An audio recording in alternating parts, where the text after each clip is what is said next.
I'm also reheating some potato soup. So give me a secco and I'll be all set.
Hello, everyone. Sorry about being kind of MIA. I got like surprisingly sick yesterday, and it just kind of knocked me out. I woke up early yesterday, and I was like, I feel great, and I was like just doing chores. Then I was like, well, it's like 10. I'll take a nap, you know, before stream. And I take my nap, and I wake up around like 11 or 11:30, and then I just like projectile vomit immediately upon waking up, all over my bed, which was not awesome. Yeah, I don't know how to clean my weighted blanket because that thing's not going in the that thing's not going in the washer. So I slept most of yesterday, and then I woke up at like 9 or 10, and I was like, well, shit, I feel better, but now I can't sleep. And then today I kind of felt worse again, and so I slept more, and now it's now. I feel all right. I wonder if I just got a stomach bug or something, because it was very like sudden. And like the only symptom I had was like nausea, so I don't know. I guess that and being tired, but I think any time you're barfing, you're always going to be tired. Am I right? That's how I am. Like if I ever vomit, I will always like almost immediately be able to go back to sleep. Not because it's easy, but because like barfing wears me out. I just want to go. I hate it. You know what I mean? Like you want to like wash your mouth, shower if you need to, then just go right back to sleep. So that's what I did. That's what I did. And then I just kind of like read books and played games all evening. Barfing's the worst. It's like, so have you ever met someone who says they don't barf? Or sorry, people are like, I don't cry when I barf. And I'm like, are you built? Like, I don't even know. Are you human? Cause my ass is barfing. Like if I'm barfing, I'm crying 100% of the time. I can't not do it. Okay. We are playing Blueprints again today. And I'm kind of hoping we're gonna at least finish an ending. We will see. I played a little bit on my own, but I wasn't trying to do anything crazy. I did take another crack at the tomb puzzle. And apparently I was always right about it. I don't know why it didn't work the first time. Where you just had to hit the statues in the order of 1 to 7. And like I did that, but it didn't count for when I did it. I don't know why. So I solved that. I think that was the only puzzle I solved.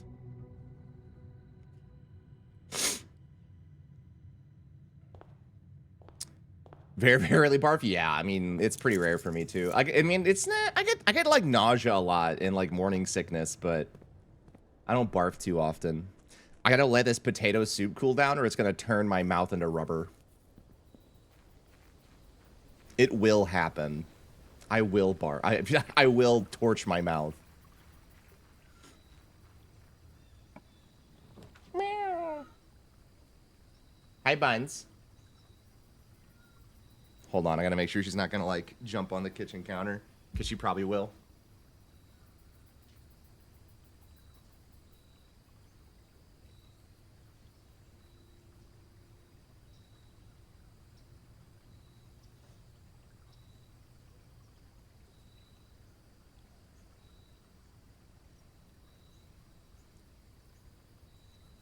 Not for you, buddy. Only if you drink a shit ton? Yeah, I haven't, I haven't gotten, like, drunk in forever. I did also get... I guess I do barf when I drink too much, but that's been, like, over a decade. I would like... Oh my gosh. You are obsessed.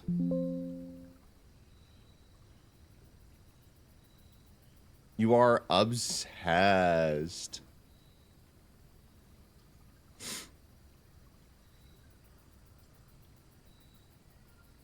Hi T, when are you going to play? I was a teenage exocolonist. I am not joking. I will specifically take time out of my schedule to watch you play that game if you play it. Tool shed me up, baby. What do I get? A battery? Ooh, a lockpick's pretty good early, too.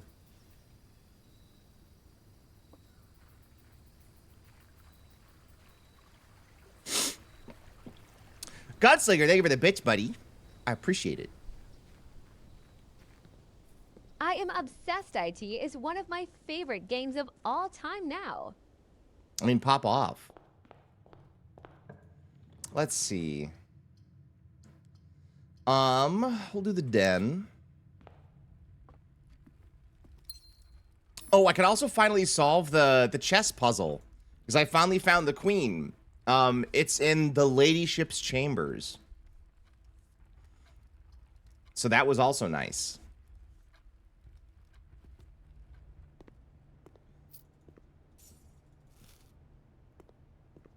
Hey, Blue Dragon.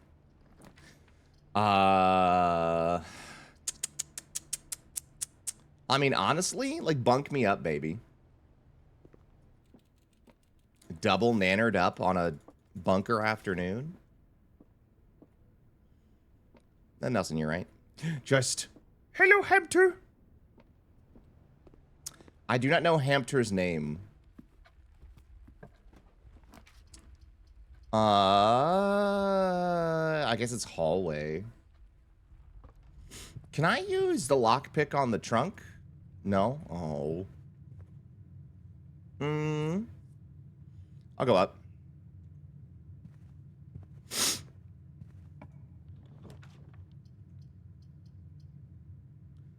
Oh, I have nothing in the code check right now. That's a rookie move. Okay, passageway is good. I should probably go left. I want to ideally draft the ladyship chambers. Because if I get that in office, we're like in there.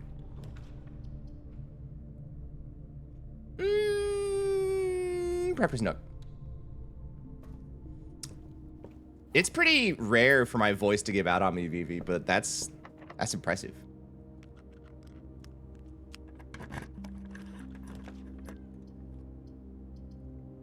I have much stamina.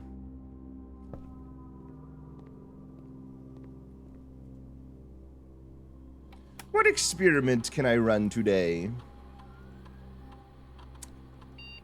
Draft and archived. When you would draft a hallway from a hallway and refind some trash while digging.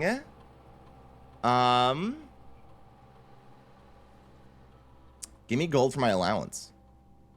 Every time, baby. I do need a shovel. But it's gonna happen, don't worry. I want to turn. Because I really want to see if I can... I need gems if I need to do this. Uh-oh. I might have already screwed myself today. So you can only make the ladyship's chambers if you are on the west side of the house and drafting downwards. That's the only way to get that. It's still rare, too. It's not great.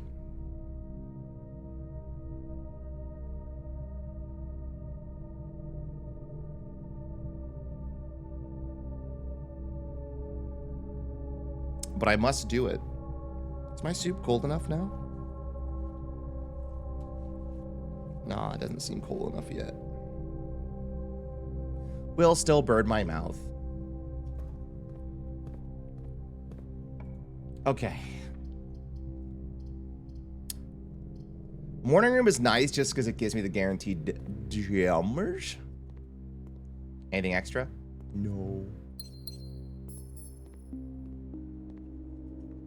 Okay, well, I have the gems now. Maybe I should draft. Do the hallway. Because this shouldn't take anything from me. The bedroom isn't bad, but I also kind of hate it. Yeah, I think I've already, like, royally goofed up how I want to draft this. Oh. Okay, this works for me.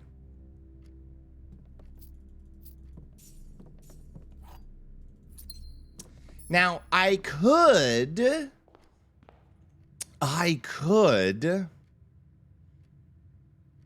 go open the locked trunk, and that might have more keys in it. I'm gonna wait on it.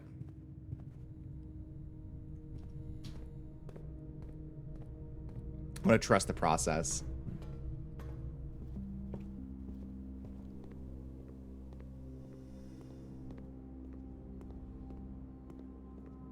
Okay, don't screw me.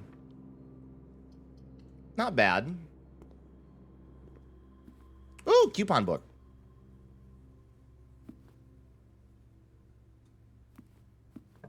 All right, give me the chamber. Damn it. No Harry Potter in the Chamber of Secrets for me. That's okay.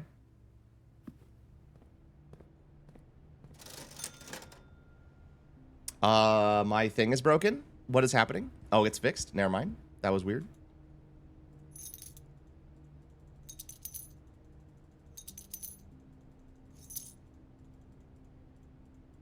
Maybe I said the scary words and my phone thought I was talking to it.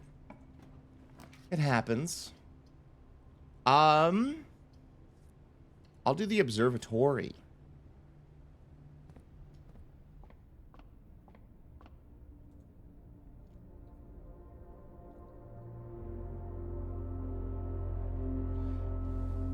Hot. Apples are delicious. Got a key. 2 chests in the entrance hall. Ooh, that was a good one. Very worth it. There's our knight. Where do I get a rook from? I guess it doesn't matter. I didn't get the chambers.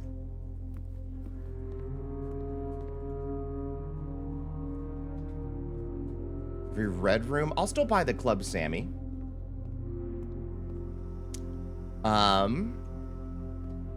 Okay, we have the sledge.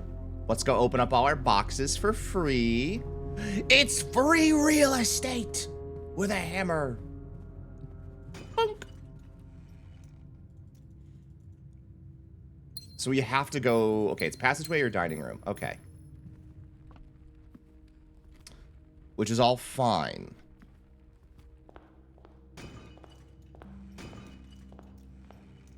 Keys. Ooh, and reroll. Okay. So, we need to draft the greenhouse, or... I'm trying to think of the 7 locked doors.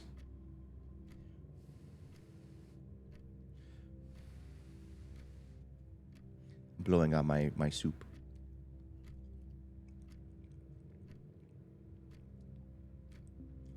I can bust out my notepad.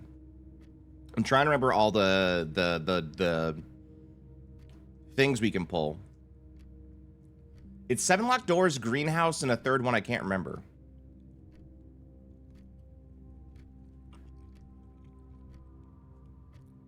Hey, Xena.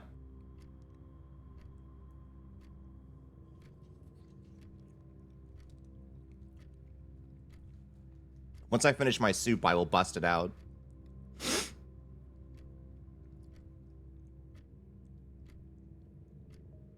Oh.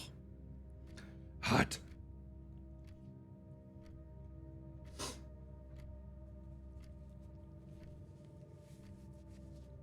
Delicious, though.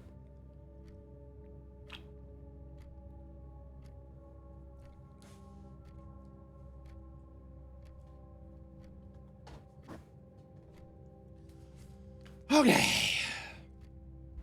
Notepad. I need you to tell me more.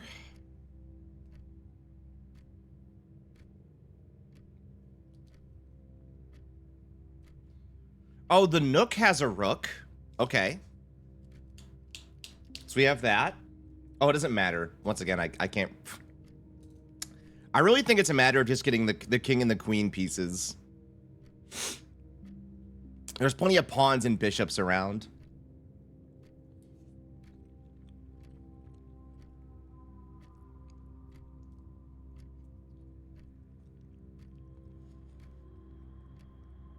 I think security has the knight.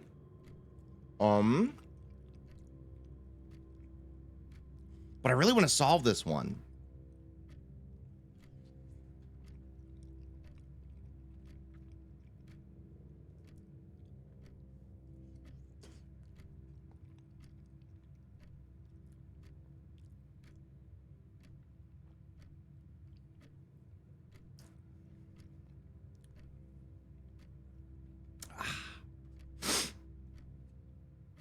Thank you for letting me eat my food really quick, chat. Oh. Because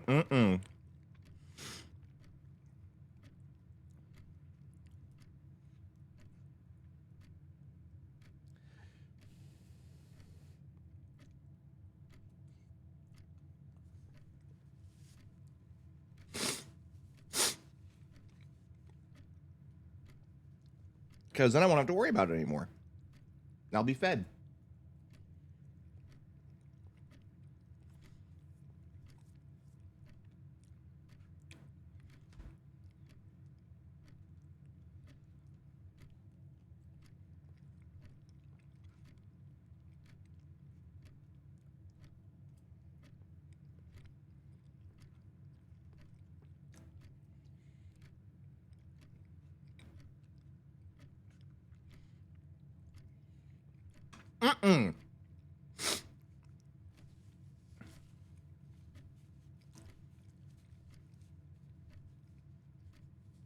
Okay.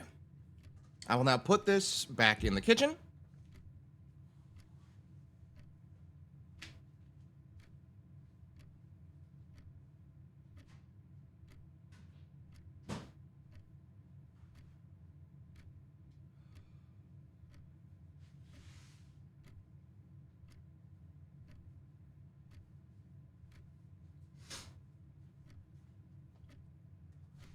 Okay. Distraction's over. Now I can apply my entire ginormous brain to these problems.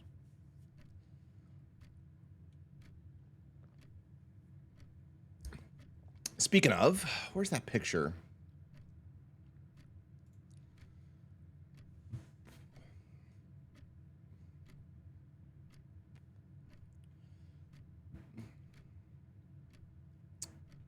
This one.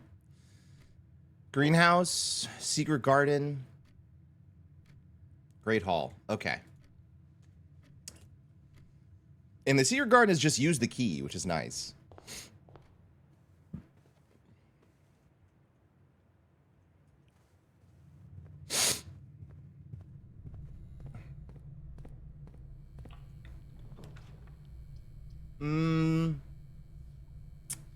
Well, archives kind of sucks, but it does give us a lot of movement. A lot of options. Let's do terrace. That's always nice. I think there's like typically like a, yeah, there's like a little something. Delicious gold coins. We're money maxing. Well, this sucks. This one. Oh, we didn't get screwed. Only one box is true, which if that's true, then it's just this one. The black box contains the gems. The blue box contains the gems. Okay. So that means the white box contains the gems, right? If those two are false and that one is true.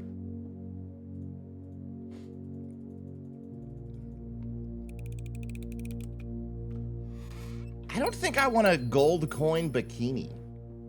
I guess it is Golden Week, though, in Japan. Oh, perfect.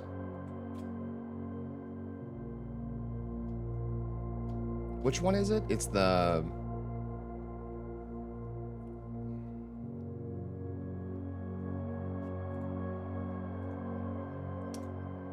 I just saw it. I've already forgotten. The right one, which is good, because that's next to the foundation. Which is good for us. Nope. Okay, we got one. No. No. Oh! Oh, I accidentally opened it. Was it the right answer? It wasn't. This one? This one. Okay, two. Oh, and it was the one we needed. Let's go.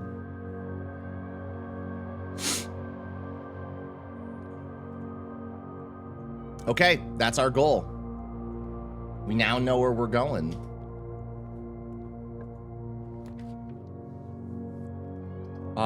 Spare green room is good. Cheap. Vestibule. Oh, it's expensive. It's fine.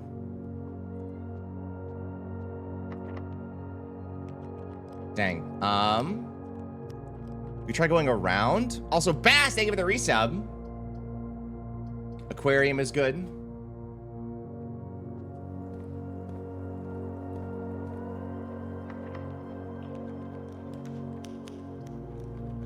Oh dear. I need to turn left.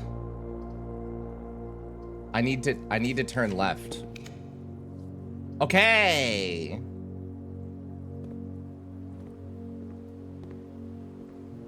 Key card. Oh, this is actually a really big deal, I think. Okay. Oh, it sure is. The music room, a major and a minor key. Heck yes. This is the prism key. Nice. Normal key. The dining room bell got rang. This might be happening. It might be.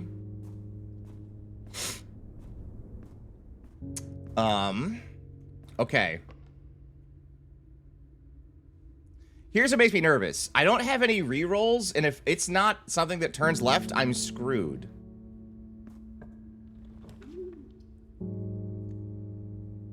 Rotate floor plans. Oh! Oh! Let's go! I've never, wait, what is this? Dear mother, if you're reading this, that means that Junie made it home safely. I imagine he's going to be quite tired after such a long flight, so make sure he gets some treats and rest. School is going well, though I'd miss you terribly. Fortunately, even though the dean gave me permission to keep my birds here on campus, afraid it's getting a bit too cold for them as the semester marches on, so I've made the decision to send them all home before the winter months arrive. All I'd say, expect some more letters soon. Dearest mother, this should be the 5th letter you've received from this month, though I know statistically it's very unlikely that every single member of my flock has found their way home, and please, please, please don't tell them don't tell me if they didn't arrive. It's going to be hard enough now that I'm truly on my own. In other news, my classes have been engaging, and I'm slowly making friends, so please ignore the dramatic despair of my previous letter. Things are indeed looking brighter, but I still maintain that 3 years is too long for me to be away from home. Aww. Cute. So let's do boop, boop. Herbert, thanks so much for your gift of the wedding doves, who I'm, of course, recognized immediately. And yes, I got the hint, so here's your letter. I know it's long overdue. The mayhem? The something life suits me, I think. Not that I didn't love Mount Holly, of course. But after years of being confined in a tiny dormitory, the small place Daniel and I have picked out in Reddington feels more likely like a stately manor. Once he finished unpacking and settling everything up, I'll insist on making an exception for your reclusive lifestyle to come. Sure, Emil and Amaya are somewhat less impressive, but much more personal view of the town. Thank you for the card, Mary. We are returning east and should arrive on Tuesday. If coast is not clear, lower the SD to warn us. Interesting. I know that, like, Mary's like a spy or something. She seems to be some sort of like political agent. Bird! Many birds. We're in. What's this? Oh, this is how you get the basement key? Bro, I'm gonna freak out. I had no idea. Oh, that's so annoying. Oh, I'd never, oh, frick me, man.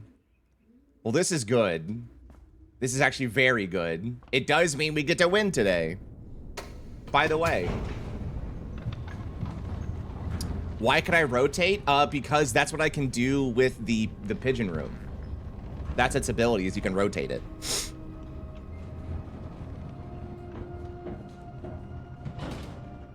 Well, convenient.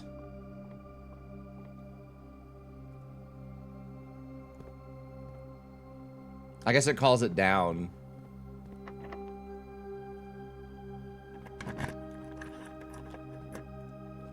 Oh, I still have it too. All right. I wonder if I could permanently unlock the well door. Yeah. Whenever you draw Dovecote while drafting, you may rotate floor plans. Very convenient. It saved me. Okay.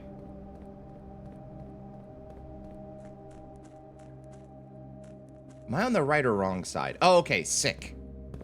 So I have moved this so I can now go over here. Oh, this looks like a fake wall.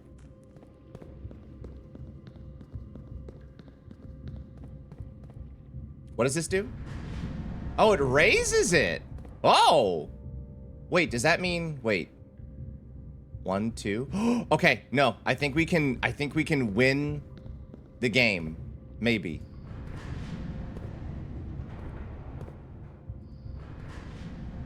I need to know where this goes.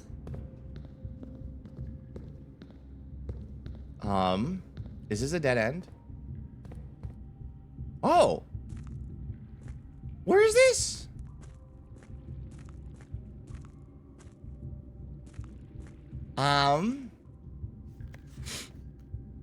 Foreman's log, 1918. After almost 3 years in the tunnels, SNR has informed me that we will be closing up the site in June. It's been a somewhat bittersweet experience working on such a historically significant excavation site over the past 30-odd months, yet being able to share any of that work with the world maybe one day. Still, there is a significant amount of work that is yet to be done. It is vitally important that we include our efforts in the main cavern and reinforce structural integrity of the site before we seal the tunnels next month, and maybe many iterations before they are reopened. I wonder... Okay, so my idea of the story is that, like, there is, like, these people are living in, like, an empire. Like, they talked about how, like, books are being redacted, all this kind of stuff. The usage of, like, red versus, like, blue. The mom is, like, a spy on the run, seemingly, stealing the crown jewels. I wonder if Mount Holly was designed as, like, an escape route to leave the country. Like, maybe that's why it's confusing. Maybe that's why there's all these underground tunnels. I don't know. I want to, like, watch a YouTube video. Like, once I'm all done. Wait, where am I now? What? How am I here? Wait. Oh, now I can, oh! Now I can do the thing. Hold on. Hold. Are you holding? Are you buckling your pants? Is there anything over here? No. To back rooms.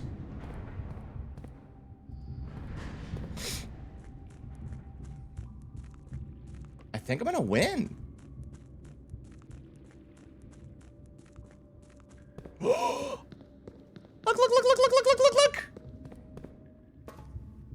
Also, TFK, enjoy your 6 months of subbing from DeBass. We love you here. Wait, no. Hi, Czar. I need to spin this all the way back. Because I'm gonna have to leave, I assume. Wait, is the music changing? The music sounds very hopeful and wistful.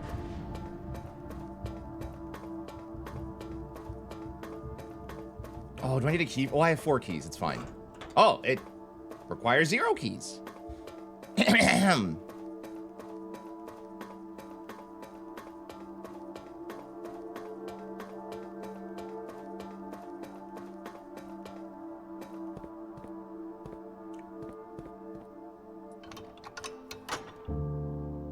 It's time.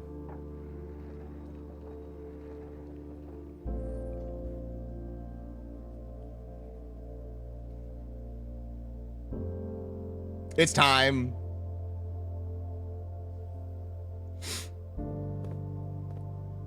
Can I open these?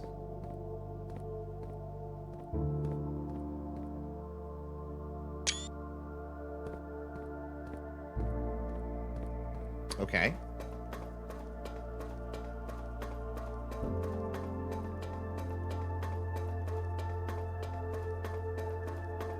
Like, this is such a crazy structure. Wait, hold on. Did I imagine that? Wasn't there a door? Am I stupid? Oh, there it is. It blends in. What the heck? What's this? Looks like this needs power.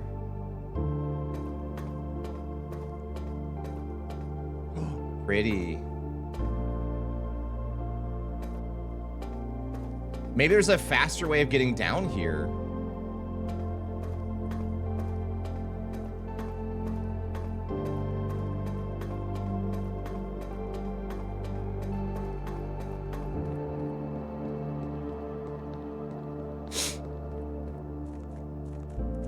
There's still so many things I want/need to do.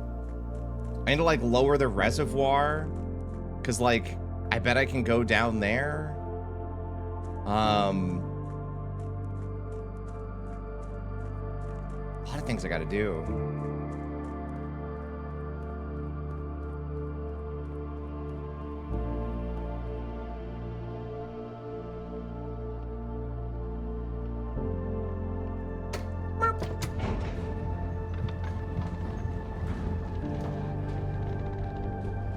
Tutorial complete. God.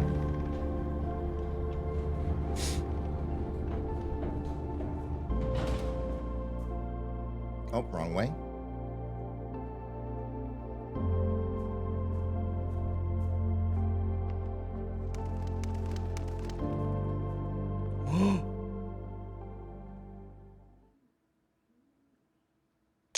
The game got quiet. Is my audio good? In case there's like a cutscene? Probably good.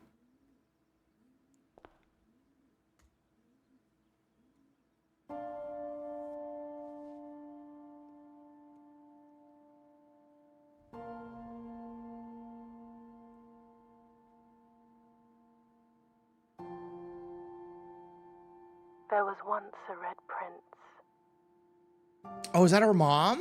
who sat on a red throne. He had a red crown made of rubies and a red castle made of stone. The prince had a love for all things red. It's the only true color, the prince Aww. often said. He I could wonder if not this is the stand unedited sight version, because they said they had to change the ending of of a one because of canary like or a crow. politics reasons. This is what I was talking about with censoring the books. He could not stand the white of a swan in the snow. And he never looked up for fear of the view. He had heard that the sky was not a red hue.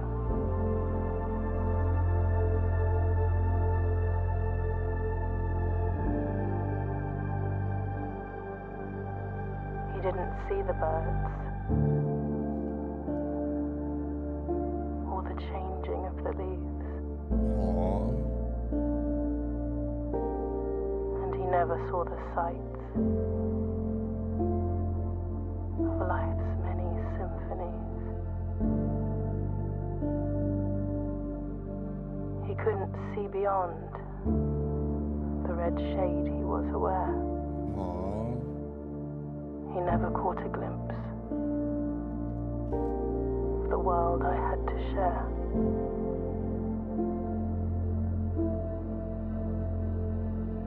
And then she was gone.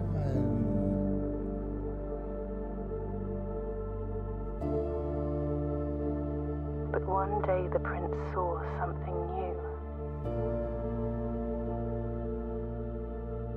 And if you look closely, you might see it too. The skies parted and the clouds withdrew.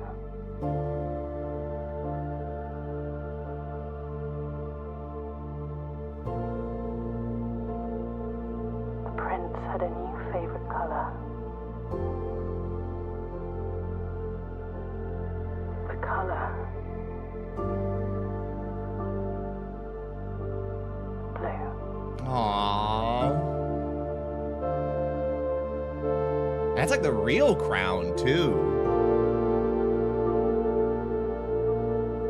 Blue Prince! I'm still not super certain on, like, the overarching story, to be quite honest, but...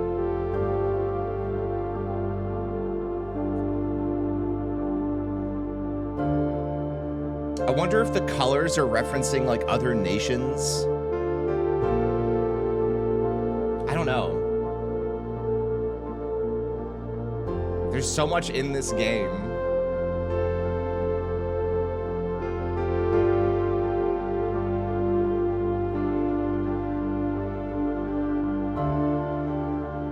I guess you'll have to find out. I know. There's still gonna be tons, like, there's already a lot more puzzles still that I haven't solved.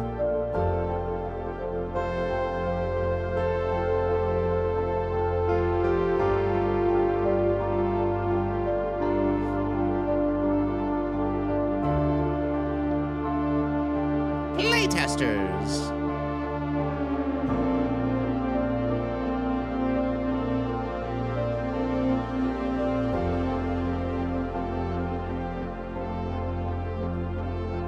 Good job, Raw Fury. Slaps top of game. This thing's got so much game in it.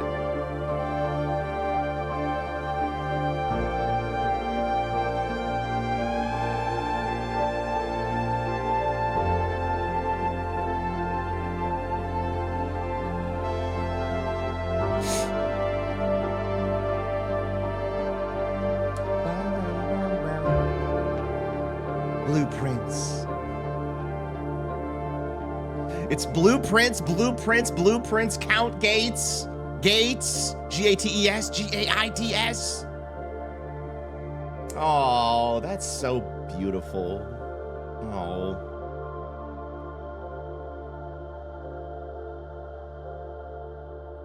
Goku Bum.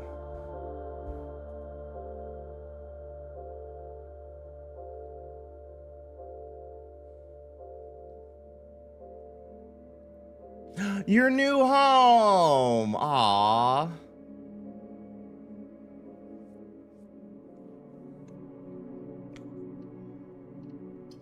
Save and continue. You know, I will say, as a home,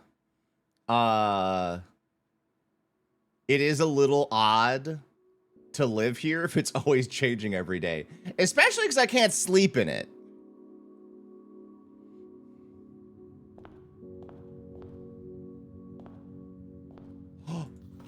Open only in the event of inheritance.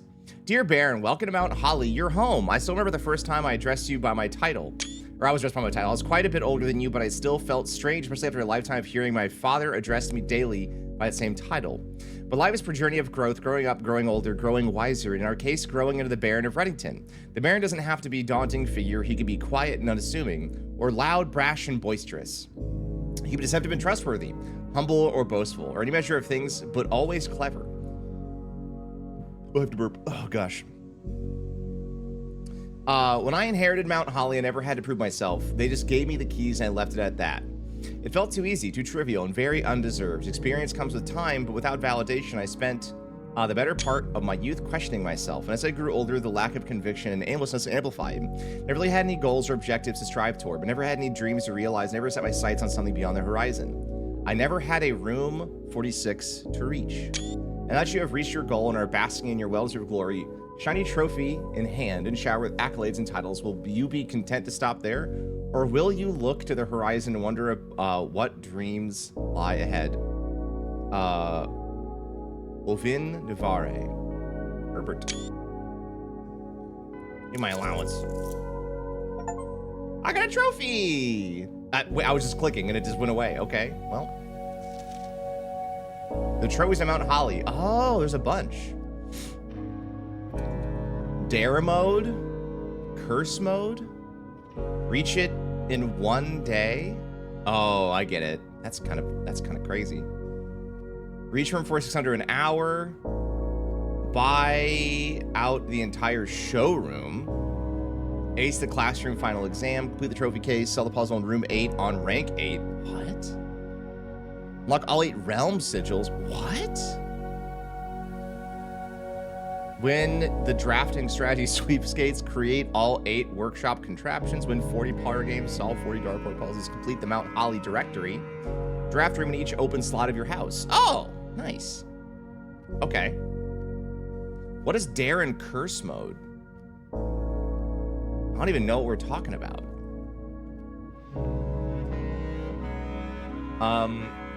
Okay.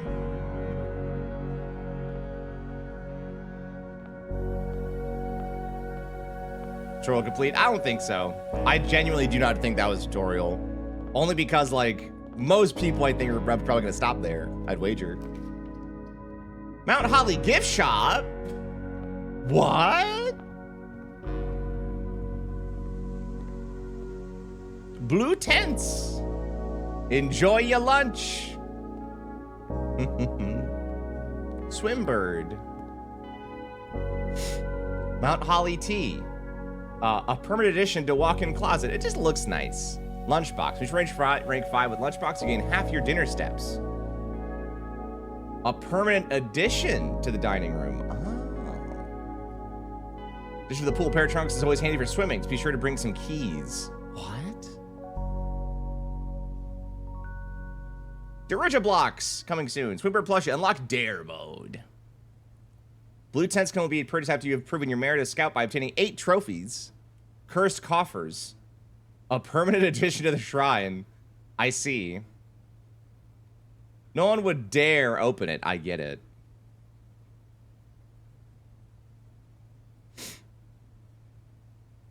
Let's get the lunchbox. I guess, right? It's a permanent upgrade. I'm a king of the castle. The gems are on the table behind me. Okay, it'd be so really fun if they were, though. The gems are in this box. Every statement claiming where the gems are is false. The gems are in the blue box.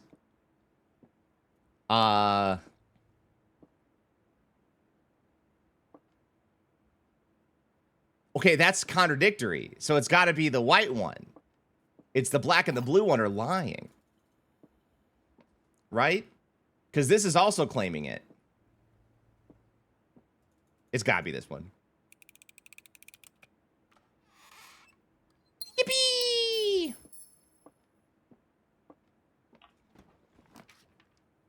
The veranda?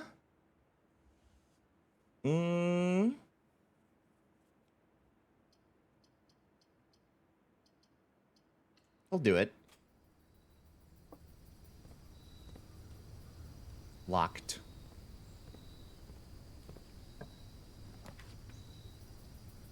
I love the observatory. I wonder how many constellations you can get. Because I have a lot. I have 26 now. Very worth it. Let's do security. I really want to see if I can... Maybe I can do that today then.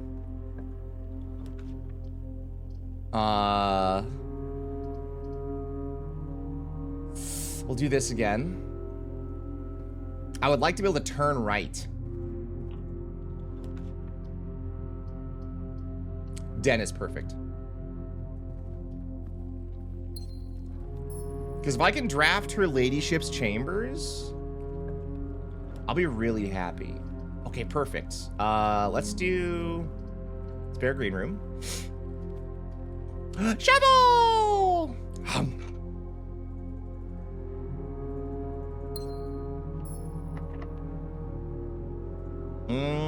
It's my only key. That makes me nervous. Breakfast nook is great.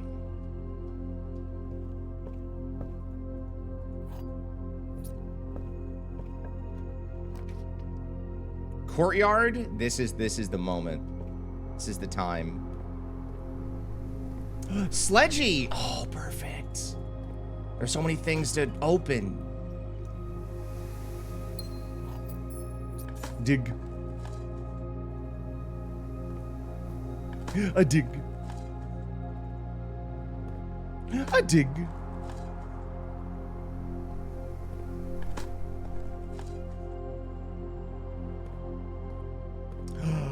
A dig. Up. I'd like to go left. I would like to go right. What you got? A set of gems, keys, and a banana. Banana. This is making me a little worried. Getting a little circuitous here. It's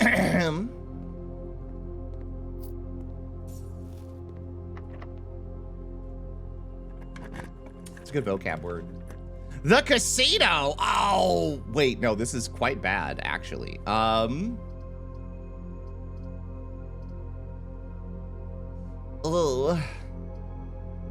We'll do keys for sale.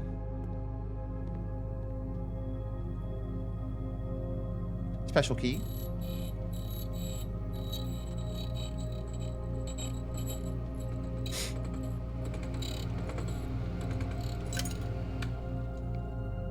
Ooh, Sewer Garden. That's good.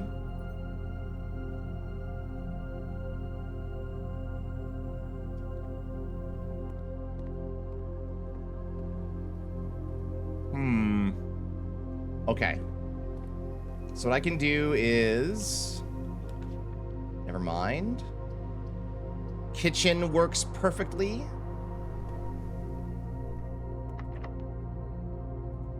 Give me a second here.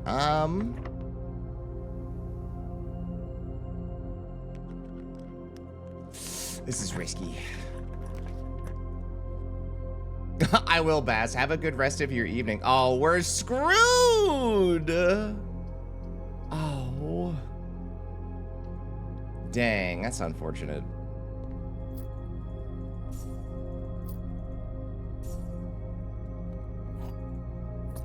It is weird saying goodnight, because I know it is 7 o'clock, but the sun is still very much out. It doesn't feel like it's 7 p.m. yet.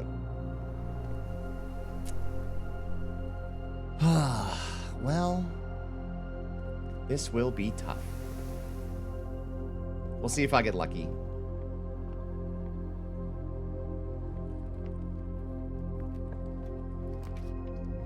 Oh, and it even gives me the office to taunt me. Oh. Well, okay. What else can I do then?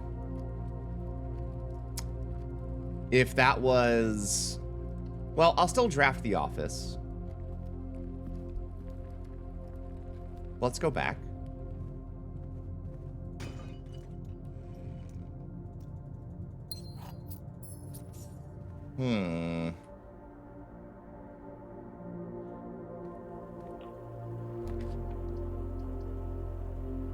Not a bad idea to get rid of the gym. Dump it out of our inventory here. I want to go to the veranda, so I'm actually going to go around. Oh, I totally whiffed on the metal detector being right there. Good job.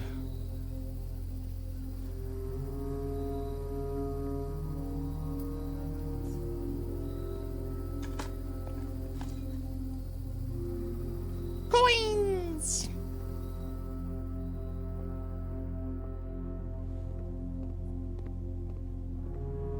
I am exiting through the gift shop.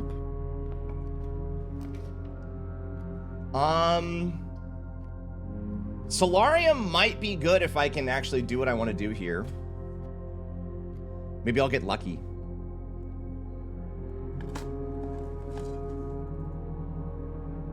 Because maybe I could put the ladyship's chambers in the corner.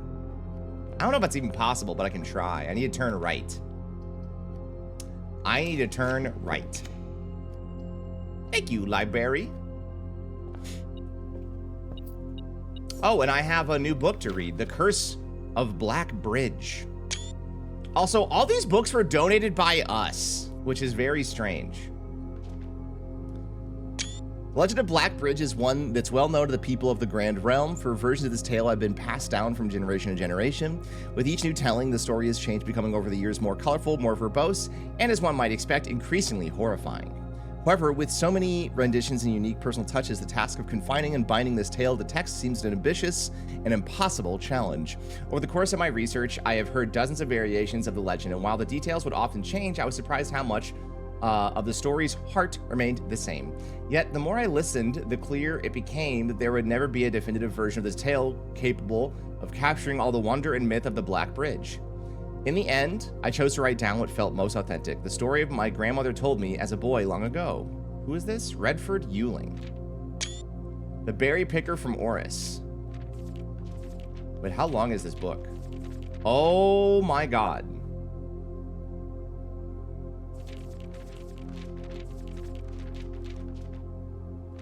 Chat, you want me to tell you a story?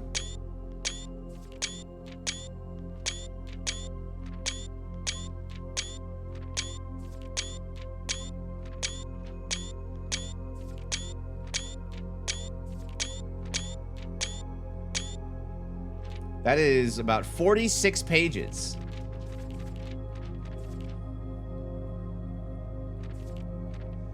Ahem. Hold on, let me get my reading glasses.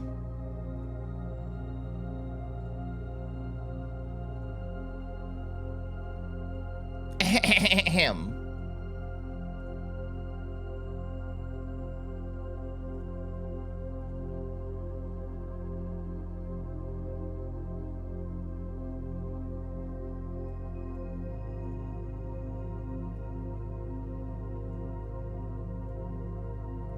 No, come back.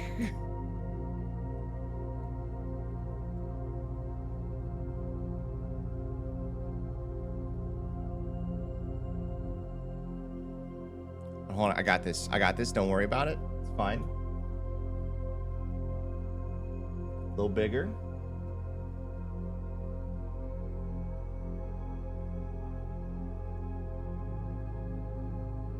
Oh, it's attached to my hair.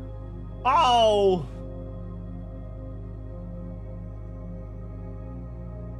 close.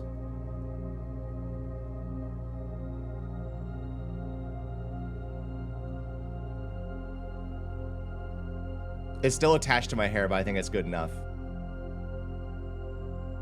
Actually, hold on.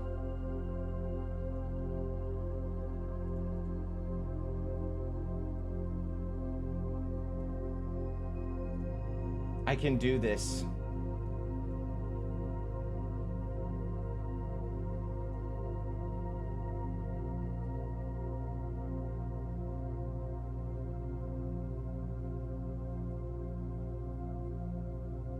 Okay, here we go. There we go. That's good enough. Okay. I'm now going to read you a story. This is a perfect background music too. This is ASMR. Let me get real cozy up to the microphone because this is a lot to read. So get your listening ears on, okay?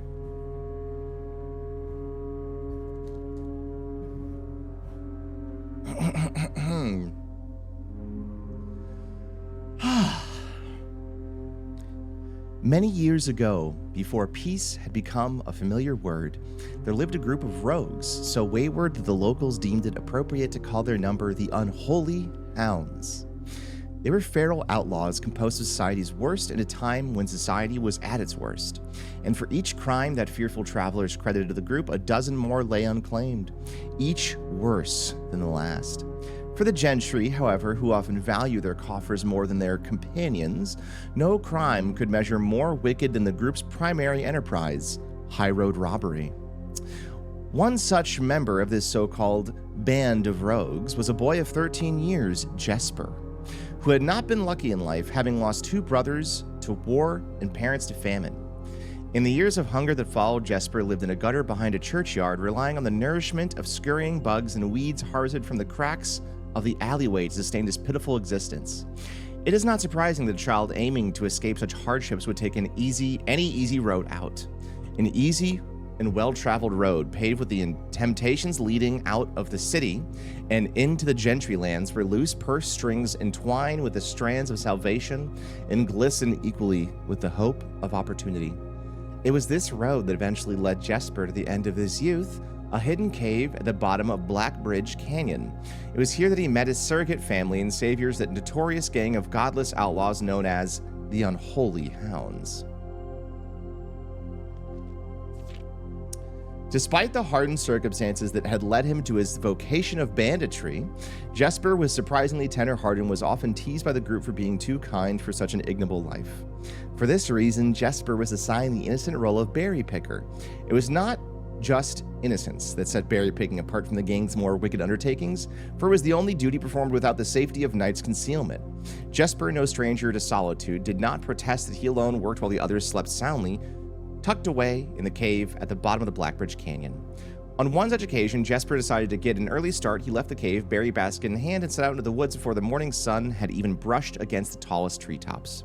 It was colder in the mornings, but the headway dawn afforded meant Jesper could reach the furthermost berry patches without worry of being chastised for tarrying upon his return. It took over 3 hours on foot to reach his destination. Along the way, Jesper had passed by many a familiar bush, all priorly pillaged and so bereft of berries that one would have to dedicate several moments in earnest examination before finding a single one. Jesper was patient, but even patience had its limits. He was confident that even accounting for the time lost to this long stretch of travel, his efforts would be well worth the pains. Surveying the patches in this new grove surprised even Jesper. The red dots suspended among the leaves seemed as numerous as stars in the skies. Upon seeing such a bounteous sight, he clutched his berry basket tightly and nearly toppled over out of joy. Once he had regained his senses, Jesper quickly made a decision. He would not reveal this location of the newfound treasure. Instead, he would earn the respect of the Confederates, who, upon seeing his yield, might attribute his success to hard work. Smiling at his plan, Jesper set off to fill his basket and was making steady strides in this task when the sound of thundering hooves interrupted him. A carriage is approaching. The thought of it made Jesper freeze. Had he been so enchanted by his discovery that he had neglected to observe his surroundings? How could a roadway be so close? He ducked down and crept toward the impending sound, hiding behind one of the larger bushes nearby. It was only a moment before the sound source revealed itself. Within 50 paces of where Jesper hid, an elegant carriage with a gold trim came soaring around the corner of trees, led by 2 beautiful white horses and conveyed by a stern-looking driver seated atop the vehicle, flaunting the most sophisticated regalia Jesper had ever seen. It was not just any carriage, it was a royal carriage. Even without ever having witnessed such a sight before, Jesper was certain. The sight had so transfixed Jesper that he stood awestruck, unable to tear away as the carriage approached. The little concealment of the bush provided was soon proven unequal to the driver's lofty perch, and upon spotting the boy, he pulled the reins with such effect that the noble steed slid to a sudden halt with precise control. "You boy! Get out from behind the bush!" he shouted with a rigidity that betrayed a modest amount of fear. It startled me half to death coming around the bend of my own drive and me seeing an unfamiliar face in a place where there ought not to be any face. Jesper quickly contemplated running. The man was much older and his dress was suitable for courtly behavior. Not dashing through the bramble and mud, I was picking berries. Jesper raised the half-filled basket up to allow the driver to see proof of his words. The demeanor of the man suddenly changed. It was a change that Jesper was familiar with. He had many times seen the same stern expressions on the most fiendish bandits melt away when presented with berry basket. Any suspicion the driver might have had instantly evaporated, for even the notion of a member of the unholy hounds picking berries seemed farcical. The softened expression even made allowances for a smile. "Berries, eh? Say, you couldn't have picked a better spot for him, could you? I used to pick berries here as a boy." Jesper took his cue to finally step forward out from the bush, proudly branching his basket. "I know, and what luck I found them. I've only just begun picking, and look how many I have. It would have taken me 4-fold the time back home to procure this number." "And where is your home, boy? It must be quite far." I must take a little sip.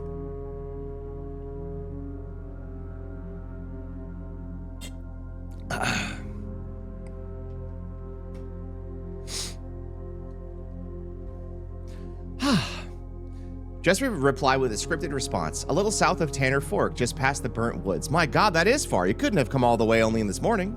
It was true. Tanner Fork was in the exact opposite direction that Jesper had traveled. And while that response would seem perfectly reasonable in a location closer to Blackbridge Canyon, you could see why it might seem less believable here. "Sir, I've traveled much farther for much less profit. I dare say there is no distance yet made by man that would not be worth undertaking for a prize such as these. Surely you have tasted them for yourself." Jesper felt happier with his response, as seemed to amplify the man's smile. "In my youth, often, perhaps I took it for granted because I never had to travel very far. And even then, my father would always drive us here in our carriage, so I'm ashamed I never had to walk such a stretch to earn an unequal reward. Ugh. It was Jesper's time to smile. "Then let my efforts reward us both today." He raised the basket even higher. "A taste and memory of your youth, sir." The driver chuckled and removed one glove, bending over the seat to reach down to the basket. At the moment his fingers touched the first berry, the dagger in turn met his throat. Wait, and at the moment his fingers touched the first berry, the dagger in turn met his throat, cutting through a superficial layer of skin and drawing blood. Jesper caught the man's startled eyes, "And for that taste, I will have your purse, sir, in memory of my youth." Oh, man. Wow. The driver's arm had gone stiff, his chin raised and trembling, more frightened than he'd ever been before. Whether incapable of speaking, he did not respond to the boy. Perhaps he did not think his jaw could afford to be engaged this particular time. Jesper let the basket drop, freeing his other hand to probe the man's pockets. "Do not mistake me, sir. I will not kill you if you give me no cause, though I will admit the thought of making your carriage and leaving you with the indignity of walking appeals to me." Wow. Okay. Jesper, I thought, was not going to be like this. Unable to find a purse on the man's coat, Jesper pivoted to search the seat under him. "Why have you no purse upon your person?" The driver slowly raised his hand, cautiously pointing toward the carriage door behind him. Jesper lowered the knife's edge to a small degree to allow the man to speak, which he had done. He didn't turn softly. "There's a lockbox in the carriage." "Well, come down, then, and grant me the courtesy of sparing your life and binding your hands, a concession, I assure you, of my tender heart, for it would be much easier to slit your throat." Mr. Hard to comply, slowly lowering himself from the driver's seat of the carriage. Once down, Jesper guided him away from the carriage nearby tree, where he instructed him to get on his knees and put his hands behind his back. Excusing his inexperience, the man indulged Jesper with while he figured out how to adequately bind him. The smile and kindness Jesper had seen on this man's face, now nothing more than a distant memory, and they replaced dark, cold eyes displaying no emotion. "I wonder, should I grant you the same clemency you are showing me?" Jesper stopped, surprised by the question, but ignored it. Secured the final bindings, and then hastily returned to the carriage. With one hand on the door, handily turned back the man. If there is no lockbox, there will be no clemency. Inside the carriage was surprisingly dusty and unswept, a stark contrast to the elegant, polished golden facade of the exterior. It had apparently been many years since the passenger had enjoyed passage in this vehicle. This all but confirmed what Jesper had suspected. The driver of this carriage was not a liveried servant in the employ of some greater master. Any curiosity that this observation might have further produced was quickly abandoned upon seeing what rested under the carriage's backseat, a large wooden lockbox. Despite its hefty appearance, the box was surprisingly easy to handle. Within a few minutes, Jesper had dislodged it from its hold and carried it out of the sunlight. Inspecting the box carefully, 2 observations were made. Totemic symbols found carved on all 4 sides of the box hinted that the box was very old and likely not created by Arindian hands. It reminded me of artifacts from the old world and was presumably crafted in one of the ancient realms. Ooh. This kind of almost looks like the casket. Secondly, the box was secured by a rusted yet robust padlock and would not open easily without a key. Jesper looked over to see the driver quietly observing from his indentured's position.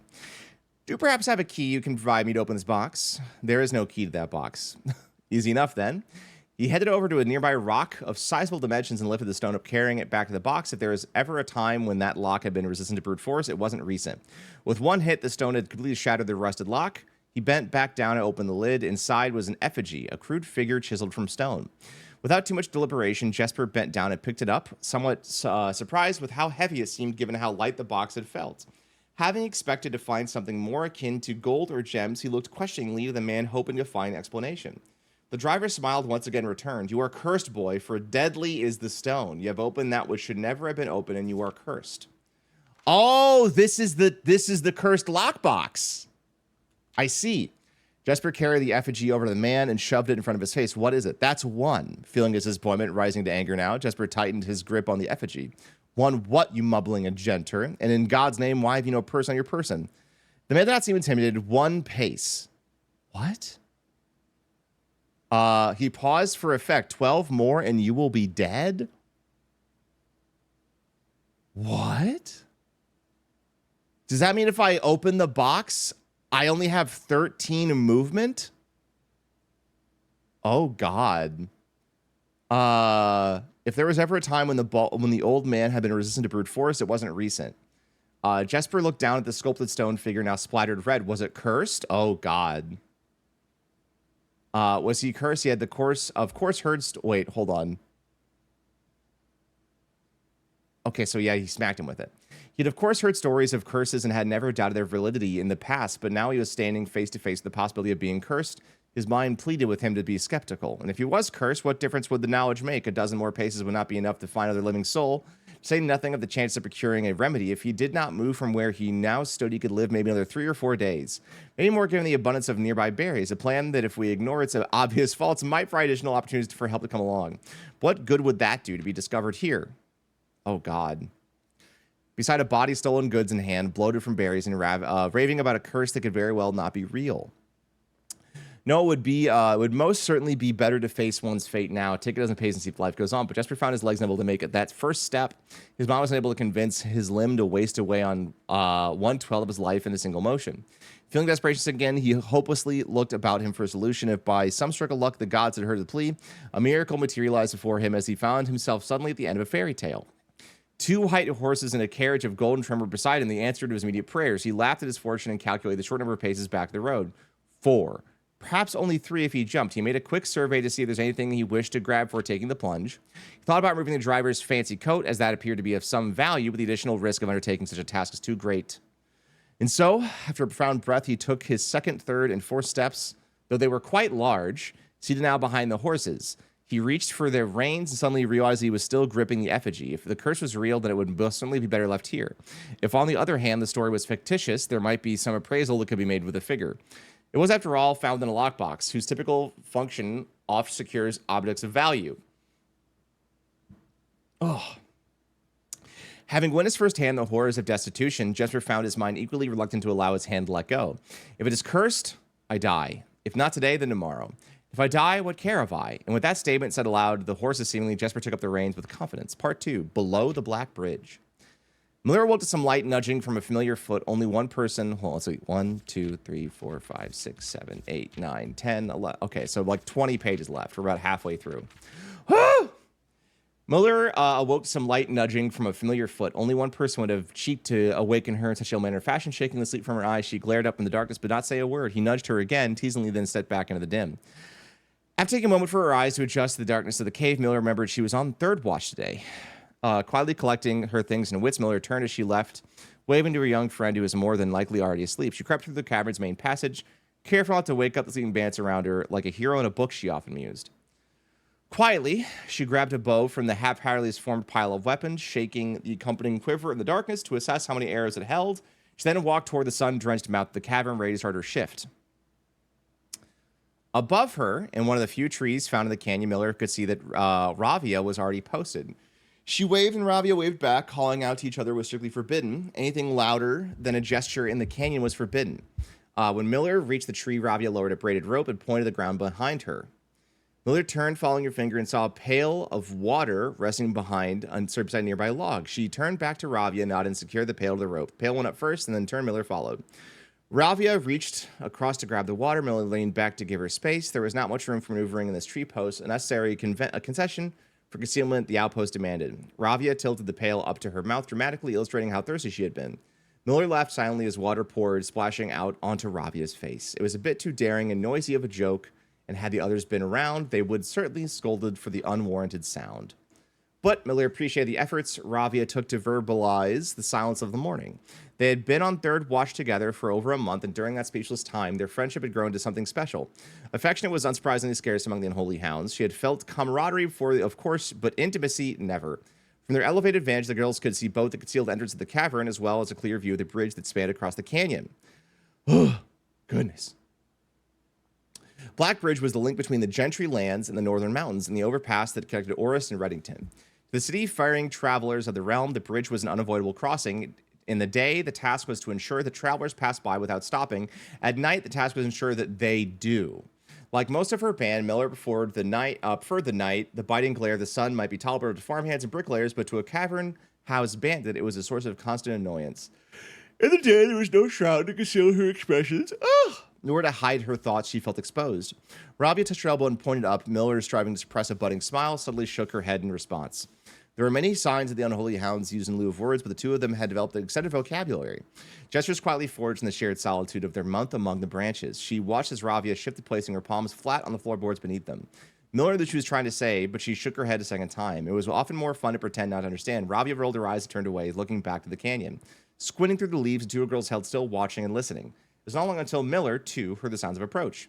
Ravia held up two bent fingers, and a few moments later, two men emerged from the bridge's southern end. They were dressed in a familiar uniform, long gray coats with black facings, white waistcoats, and black tricorn hats. They belonged to the local patrol, the Blackguard? I don't know. Although not an everyday occurrence, their presence at Blackbridge was an unusual sight.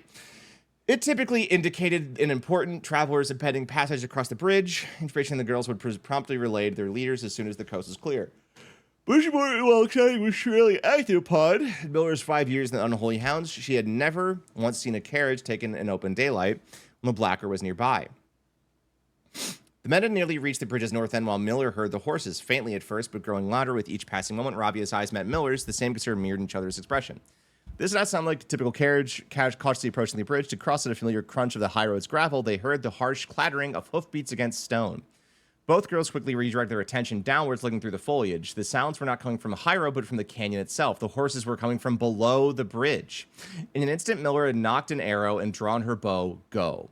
Ravia has gone before the whisper even left Miller's mouth. The young scout was already sliding down the bank below, racing toward the cave. There was no road that ran below the canyon. There was no reason for numerous horses to be approaching their cave. There's only one reasonable conclusion, that both girls had reached it instantly. The base had been compromised. This was a Blackguard attack. The moment the horses came into view, Miller let loose her first arrow. She was surprised to see a carriage. She'd expected cavalry. Before she even finished processing that thought, her second arrow was in the air. Without a trail, it would be unthinkable for a carriage to traverse such rough terrain.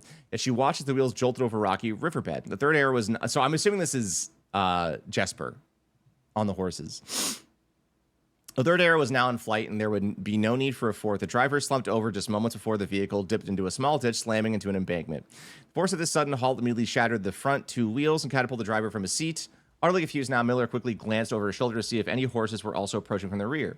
Down the canes, the entire horde of the Unholy Hounds came spilling forth from the earth as if the hell itself had sprung open. The group seemed even more bewildered than Miller, half asleep and tripping over one another in a desperate attempt to engage an unseen enemy in combat. Miller could see Ravia among their number, the only one looking up at her.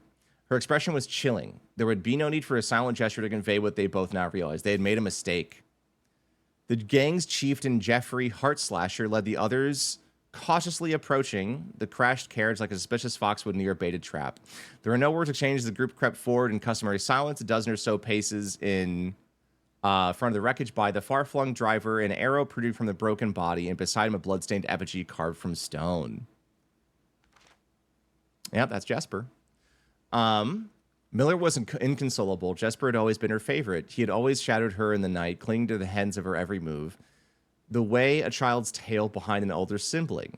Tender-hearted, she had always called him, though deep down she had known that wasn't quite true.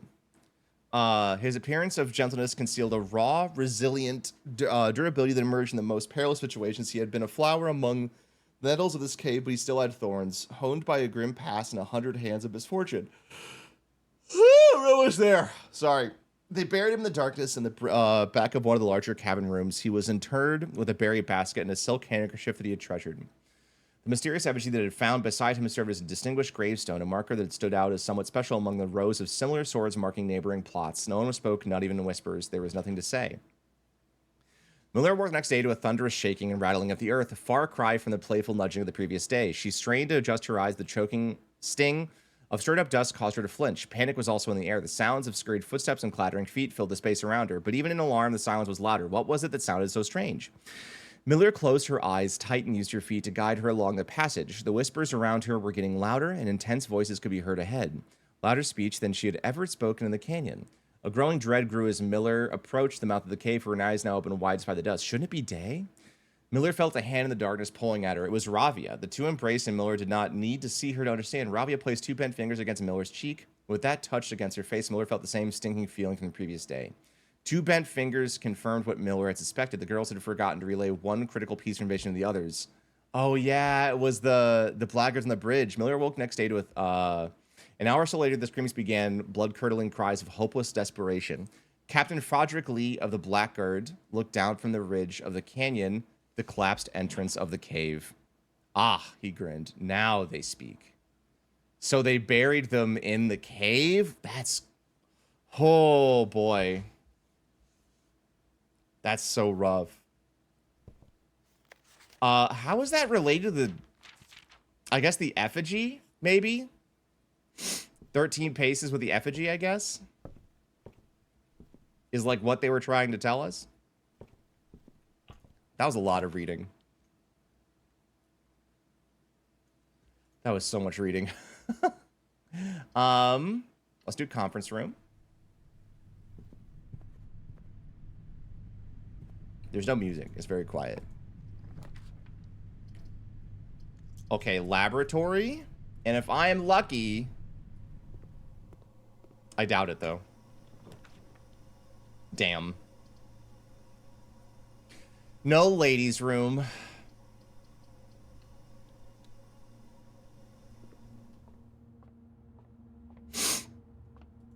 Too much yapping.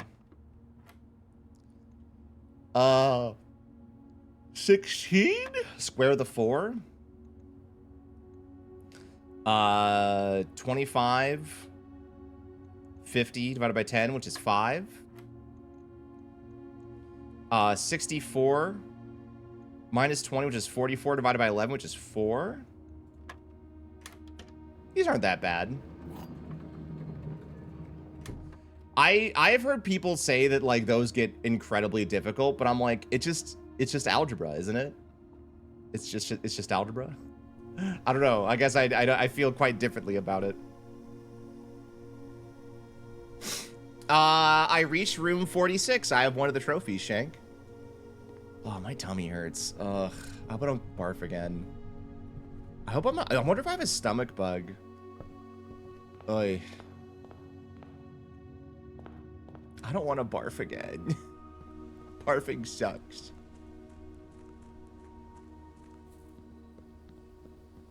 No barfing. No barfing for me. At least no more. All these are pretty worthless. All these are pretty worthless. Yeah. I guess I'll call it a day.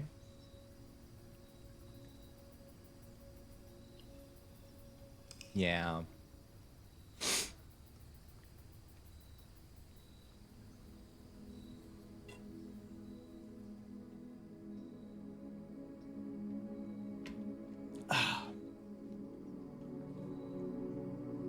Big stretch.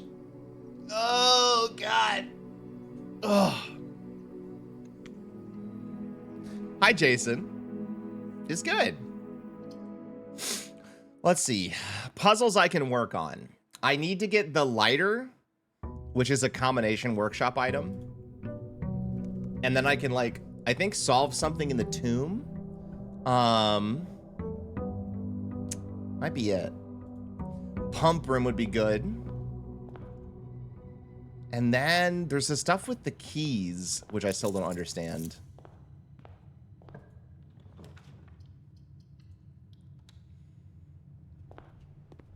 Banana.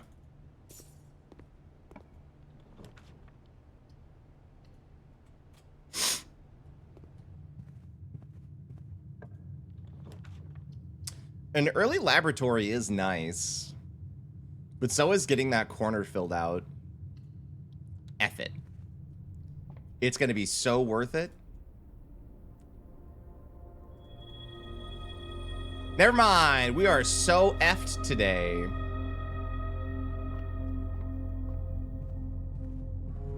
We are boned beyond belief.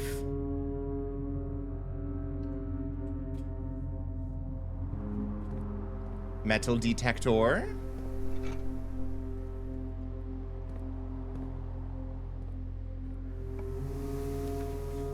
Oh my gosh. Another dead end. Well, good news. I'll get $33 more tomorrow. So there's like a bunch of items in here, right? And there's this thing on the right-hand side, which you can't see, which has, it just says negative 16 degrees Celsius.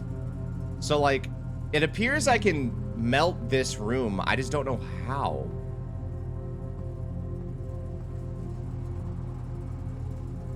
Like maybe I have to turn off the power. And it looks like there's a secret room over there too.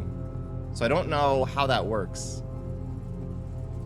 That is a mystery I have not solved yet, is how to heat it up. But maybe if I put the furnace next to the freezer, it will do it, maybe? I don't know. Well, the day's over. Oh, that sucks. What a great day. 5 rooms. Sorry, 6 rooms. So stupid. Well, I got owned. Well, what I can do in the meantime is I can go take a look-see around a little bit.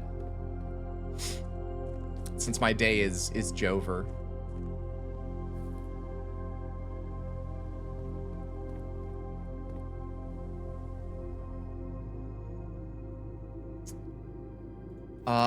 What is this? This is the remote power box. Which looked like a thing for steam line to boiler. High pressure condenser. That's what this looked like. Remember that red door that was attached to some kind of thing? It looked kind of like that. I wonder if there's a button I have to push somewhere. Oh, the game has remembered that I moved these. That's convenient. This guy pointing over here is a little concerning. Killed! Thank you, Kilda. Thank you for the raid. Welcome, welcome. Playing Blueprints. Doing puzzles. My day's already kind of over, but we're trying to... Oh. I just realized that's like the symbol for Orunda? Orinda? I forget its name. Spin! Raid message.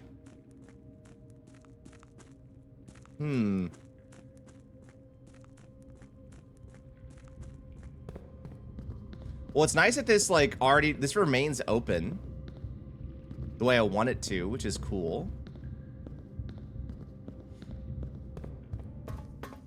The Division 2 had recently had a sneaky taco eating joke. Yo, Division 2 eating pussy? Let's go. Yeah, it's this one, see? I wonder where that is. Thank you, Blakely. It's because I was reading Chad a bedtime story. I read Chad a 40-page book. Where do I win? It was a long book. I want to take a nap now.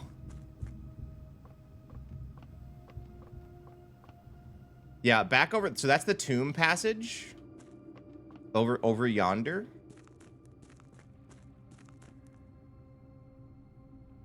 I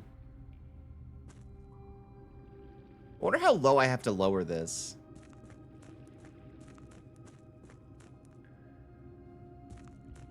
If I want to see, oh god. I don't know why Kelso deleted the rest of the recording. It was just an hour of Faye and Bridget eating tacos. Oh my god. Let's go. Well, all right, my day is over. Call it a day, yes.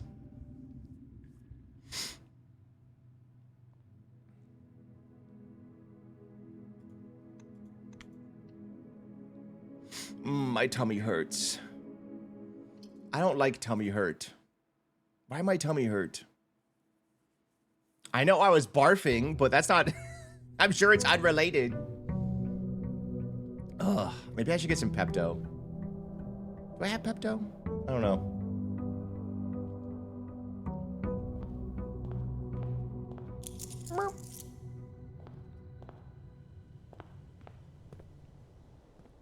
Well, if I get the tomb again, I can at least go that way if I need to.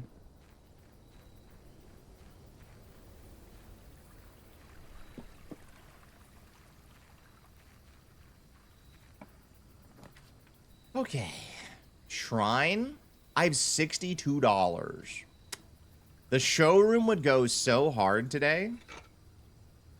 I guess I could buy stuff at the gift shop too. I need like $110 for this. Wait, no, I can buy the swim trunks, can't I? They're $40. I can buy the swim trunks today. What if I find the freezer again? And I just keep like doubling up my allowance.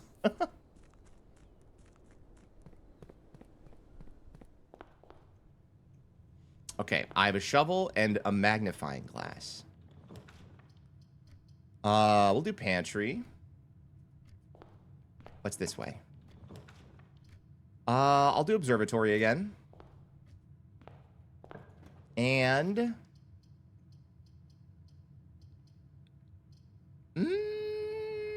I'll do parlor. Let's do observatory first. Just not the skull, please. Oh, nice. Gems and a key.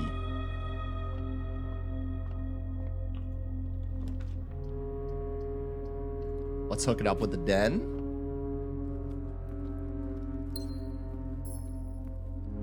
This is not a real den because it's not a gamer's man cave with like 15 screens.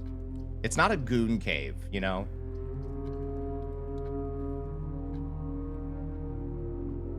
These look like Lego flowers. Ooh, crank. We're cranking it.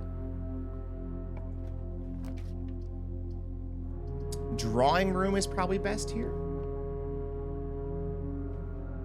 So, wait, 1, 2, 3, 4, 5, 6, 7, 8, 9, 10, 11, 12, 13. Oh. 1, 2, 3, 4, 5, 6, 7, 8, 9. Wait. 1, 2, 3, 4, 5, 6, 7, 8, 9, 10, 11, 12, 13. 1, 2, 3, 4, 5, 6, 7, 8, 9, 10, 11, 12. 1, 2, 3, 4, 5, 6, 7, 8, 9, 10, 11, 12, 13, 14, 15. I know there's definitely something about this room that is a puzzle that I simply don't understand.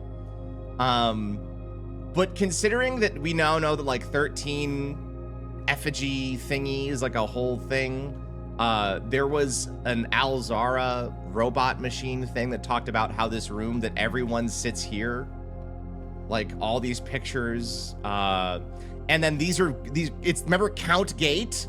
Count the gates? Gate, G-A-I-T, as in like you're walking.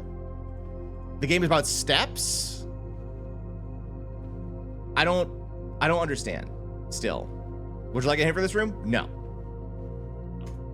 Thank you though. Oh, security.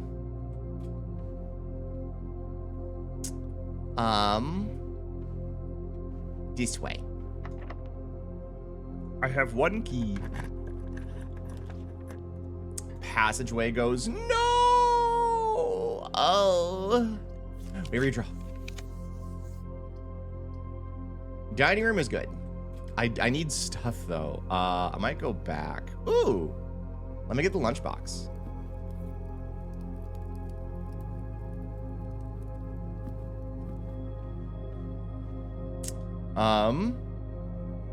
We still have the parlor to do too.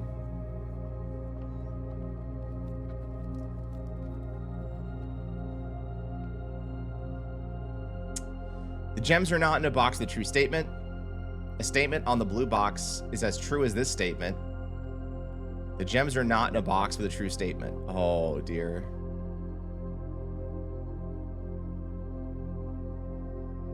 Wait.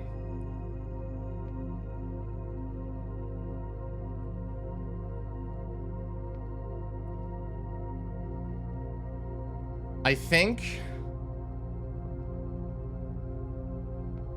Wait.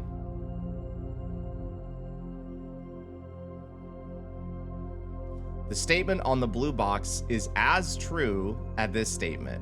So these two have to both be true, both be false.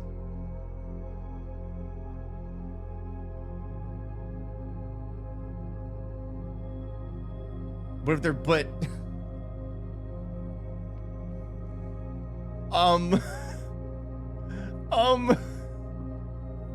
my brain hurts on this one. I feel like I'm like on the cusp. Okay. Wait a minute.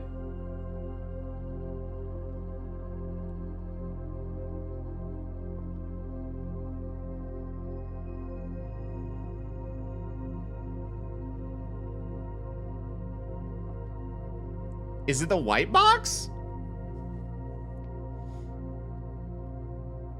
No, wait.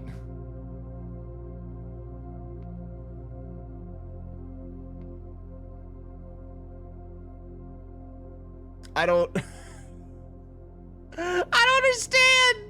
I need to like be walked through this one. Okay, the gems are not in a box with a true statement. The gems are not in a box with a true statement. So these also have to both be linked together.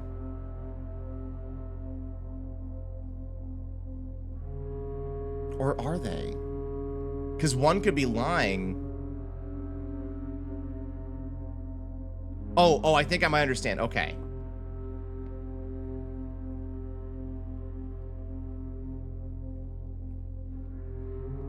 Wait. This is lying. Because these two are true.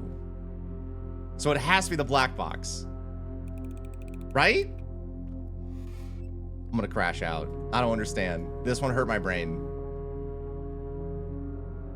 I'm not logic pilled enough. I'm not a computer. I'm too stupid.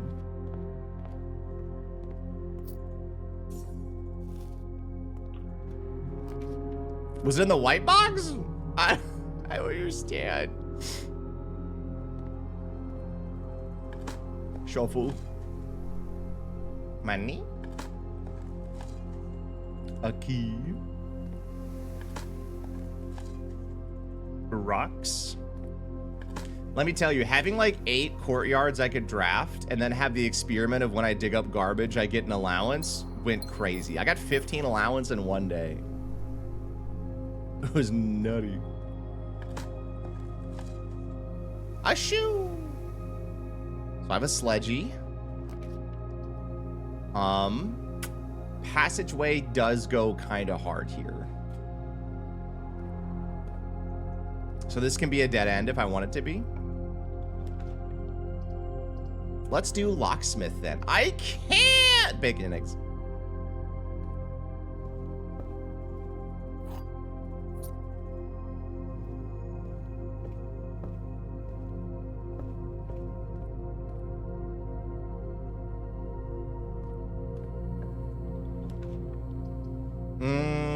Commissary's pretty good here.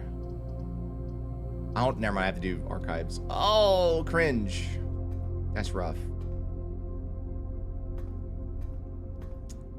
I need gems, kind of bad. I have to draw a tunnel. Oh no. Well, I can dig in here at least.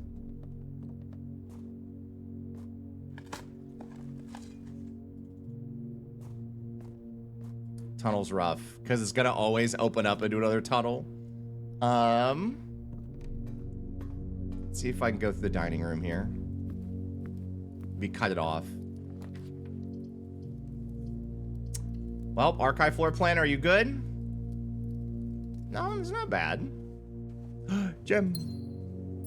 I wonder if all the fingers mean something too.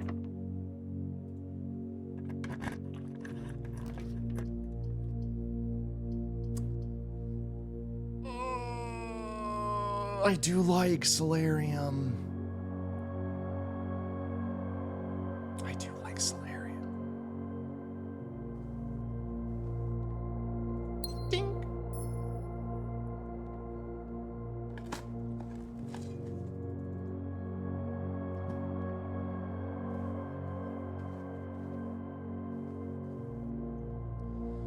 What do I want to do now? I guess go to security.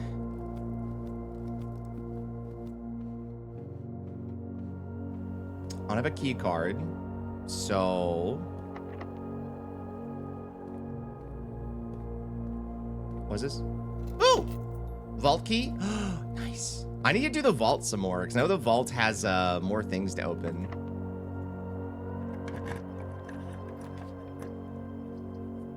Workshop kind of goes crazy. Oh, if I had a battery, oh, I'd be so happy.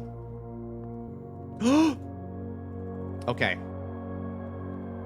I would like to make this secret garden so bad. What does this do? The jackhammer? I've never made this before, so I think I'm gonna make it.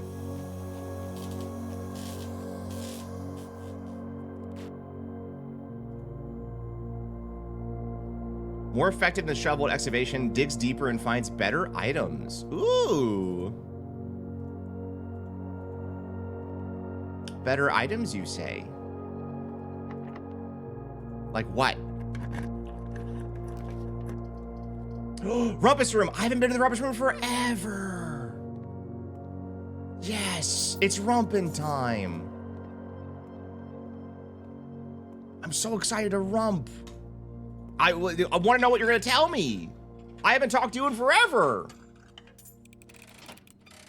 There's been so many more things that have happened. Maybe he'll tell us a new story.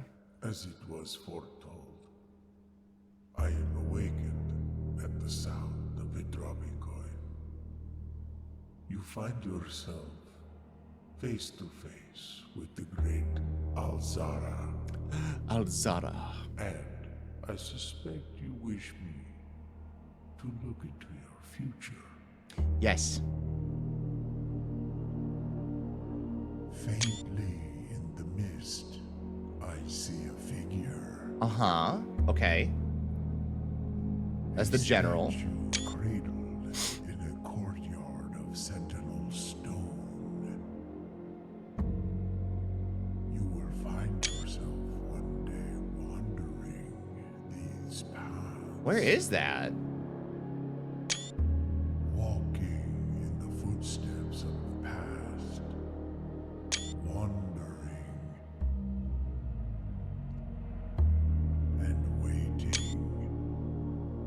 searching for a shadow that will never be cast, longing for the day to end, the hours to pass.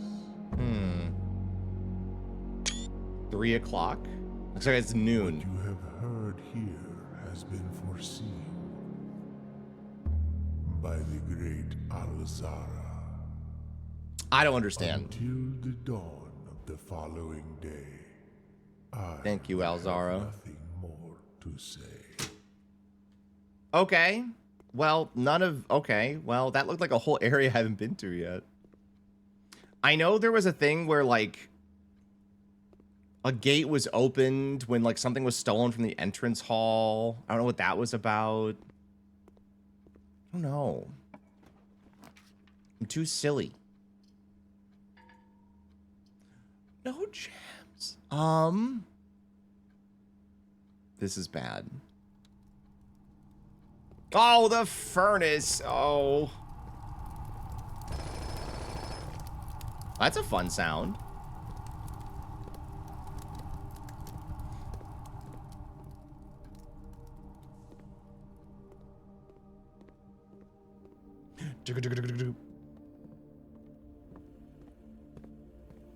So I can't go this way. Yep. So I basically have to go left here. I was just kind of hoping for some more stuff.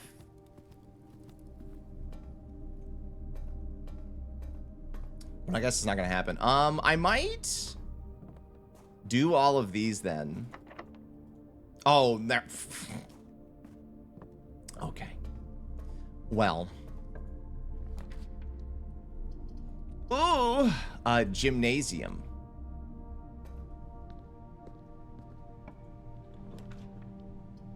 Coat check is kind of nice. I can leave something behind.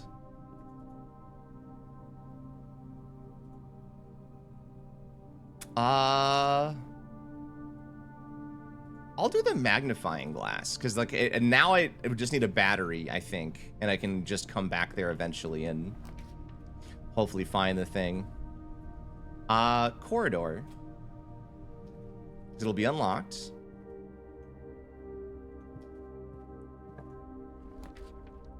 Oh dear. Chapel, I guess. Chapel Roan. So many red rooms. I'll go through the library so I can at least try to get a book for tomorrow. But our day is hella over. It is a little rougher. Like, your days feel shorter when you have very specific objectives. I've taken pictures of this one. I haven't read Realm and Rune yet. I read A New Clue, which did not help me. But I'm sure it will eventually.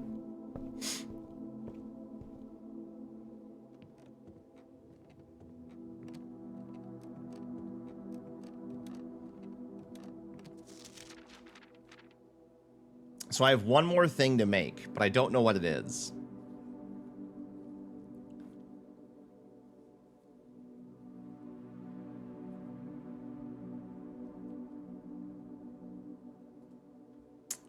Okay.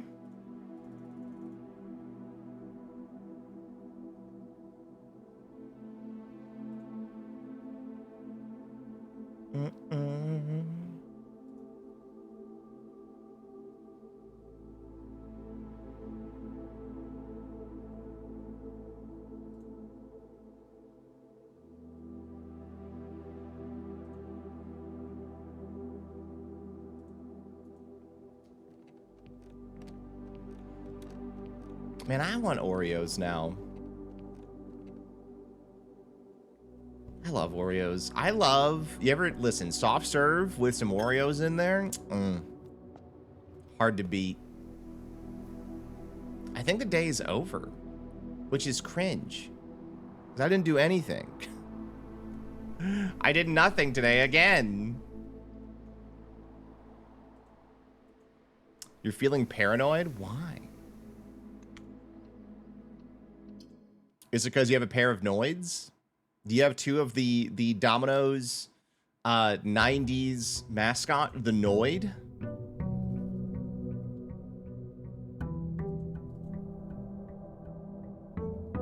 Was it Domino's? I can't remember.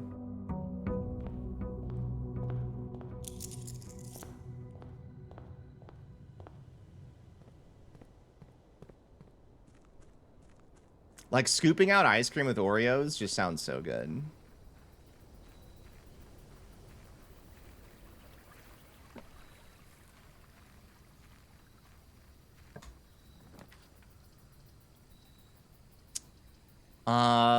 Shelter's not bad. I like Root Cellar too. Let's do Shelter. That way I can, wait, is there actually anything in here if I go in? Like, a key or something?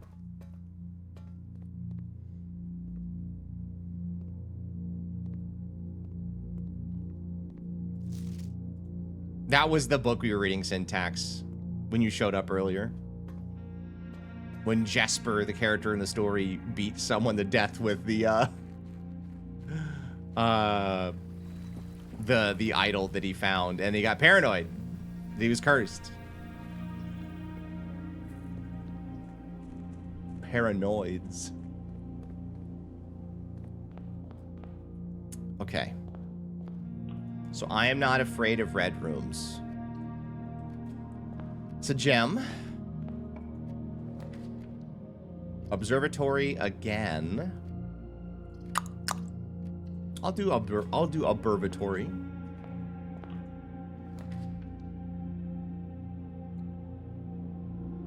What in the world? That is code that I don't understand. Meant for a spreadsheet? I can tell. I can tell it was meant for a spreadsheet.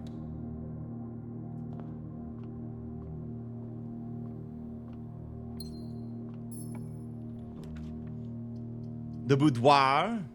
Commissary is great too, because I already have 29 bucks, so I can like hopefully buy some nice things. Metal detector, sledgehammer, salt shaker. And I'll buy 2 gems.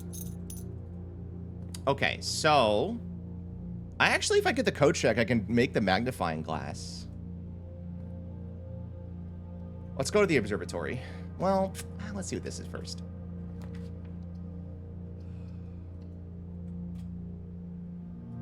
The Nook.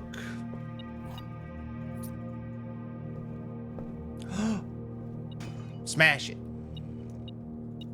Ooh, a lockpick kit.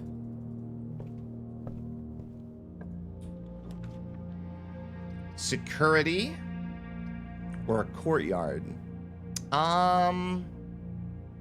I'll draft security, but I want to go do the constellation stuff. Having vegetables to the antechamber, mine is 1 up from the entrance. Kinda. I mean, it's not bad, but the problem is that like to do anything with that, I kind of need to have the basement key, and then to get the basement key, I have to go to the antechamber. So I guess it's convenient that I don't have to go far, but like. I can't use it for anything else.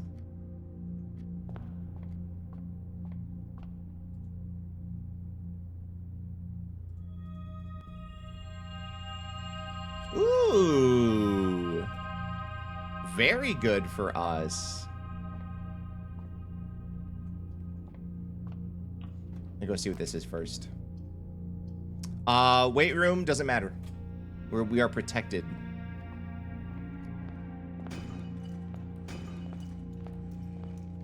Ooh!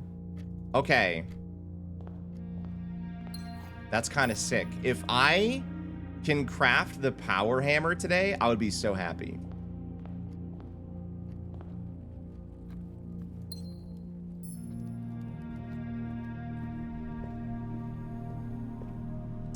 That makes me almost want to be like, no, I should wait.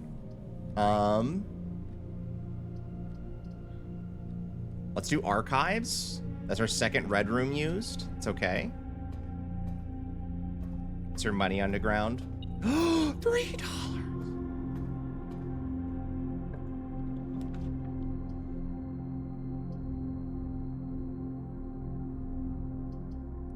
The rotunda would be really helpful, I think.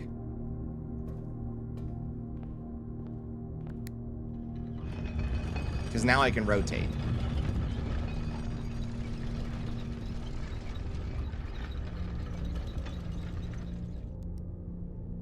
Okay. Special key. I will now use this secret garden key. No! Cringe. The gift shop again? I don't have any money. That kind of sucks.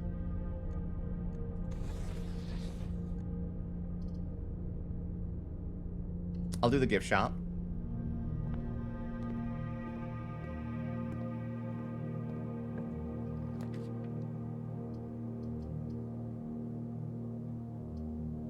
I could do cloister. I just don't have a lot of stuff. I'm low on things. Low on the gemmies. But I'll do it. I hope I don't regret it.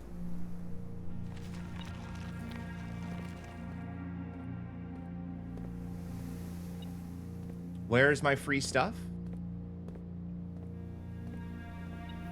Am I silly?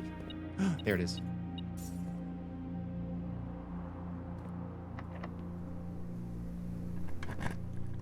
Cool. I don't have a shovel, right? Yeah, I don't. So the reason why I want the power shovel is this. This looks like I can smash it. And I would like to... Hold on.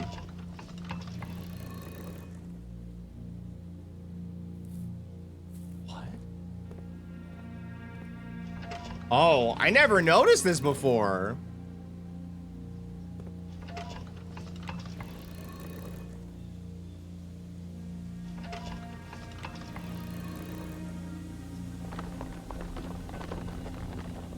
Oh, that's how you do this. Oh.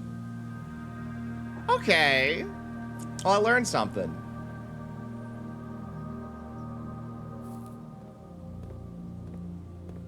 I literally never noticed this before. But yeah, this looks breakable. Submissive and breakable, you know?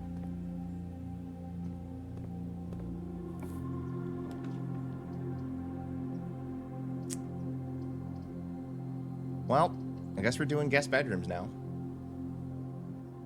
Key card? Ooh, that works pretty good.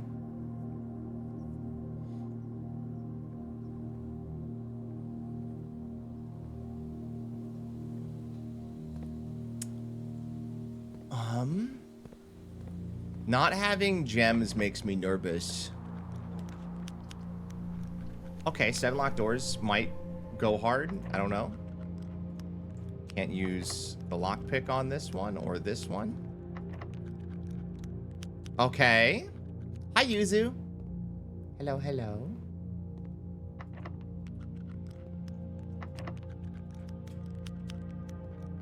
Nice. Okay.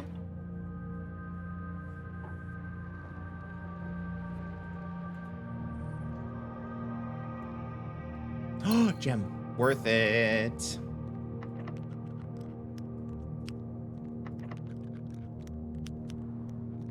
I got half of them. That's pretty good. Parlor goes crazy. Okay, I have to solve this correctly. This box contains the gems. Okay. The blue box has a true statement.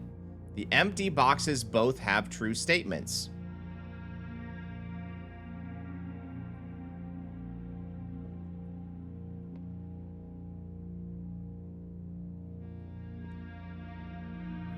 But then this one couldn't be true. Wait.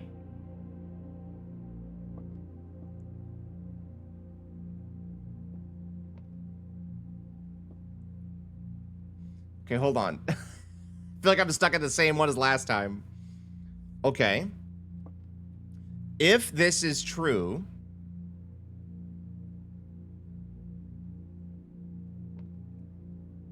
that means that this also has to be true. Well, actually, no, hold on. Yeah. Which means this has to be false. But that doesn't tell us where the gems are. So that means that this has to be true and both of these are false? The empty boxes both have false statements, so it's got to be this one. Right? Oh, thank God. I was gonna cry. I was gonna weep. Hello, Apple. Hum.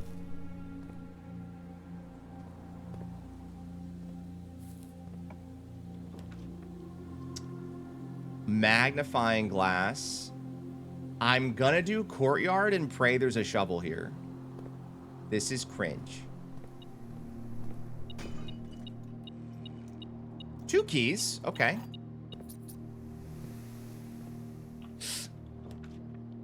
Yay, laser. Okay, this is awesome. I love this.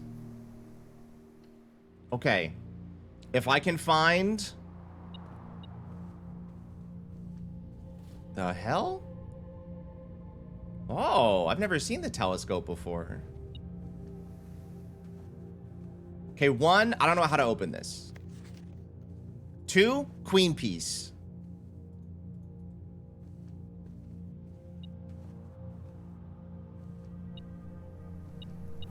Free key. Okay. So now my goal is, I think, to make the office spawn. If I can get the office, I believe I can solve a puzzle that I've had for like 20 hours. Okay, queen.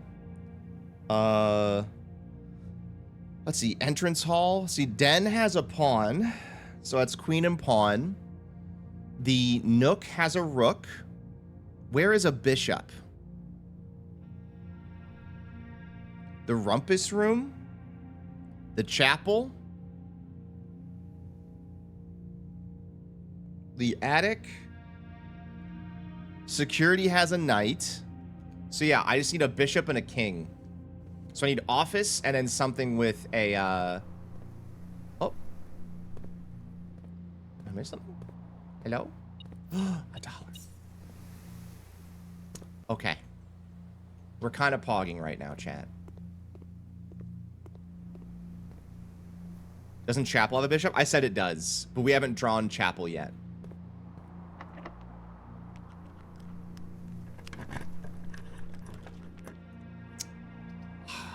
Boy. It's probably just corridor.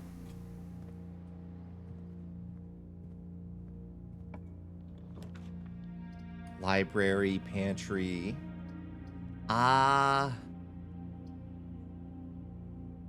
It's probably library. You know, I don't know if I'll need, like, the money to go buy more gems, potentially. Oh, vault is good. That's so much money. Oh, I hate it. That's all my gems. But I can just go buy more, can't I? But the commissary is so far. Good night, Syntax. Oh, dear. I think it's this. But that does make me worry. Because now, I guess I have the rotunda and the archives. No, I have a lot more movement still.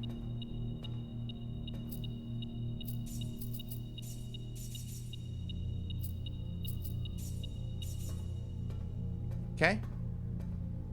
I don't have my security key anymore. This is a rook too. Okay.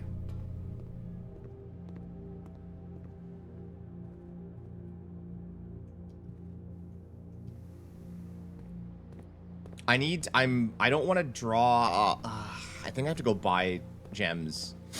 I have movement. No, vault is not a king. I think king is only the office. I could be wrong, but that's my hunch. I think the king and queen are only in 2 specific rooms. But I could be wrong. But I think that they would be a very limited piece.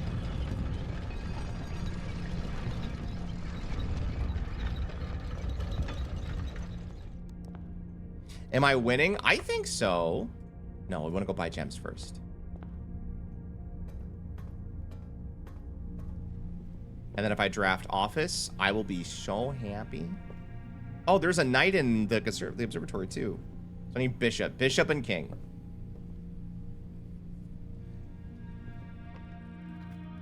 You're dying a lot? Why are you dying so much? Banana. Banana.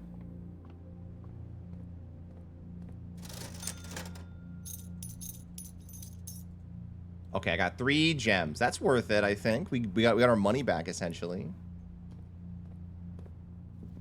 I have a key card. I could crank up the security as well.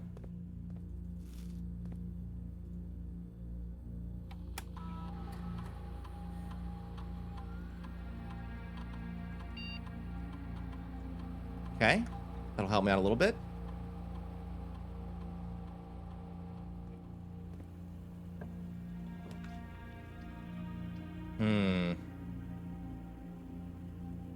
Dark room is canceled out. I'll do dark room then. Is there a free item in here? A gem!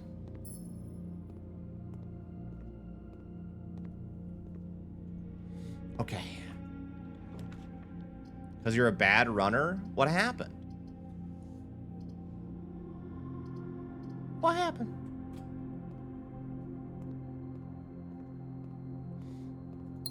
Oh, God, my stomach really does still hurt. Ugh. I don't want to have to go to the doctor.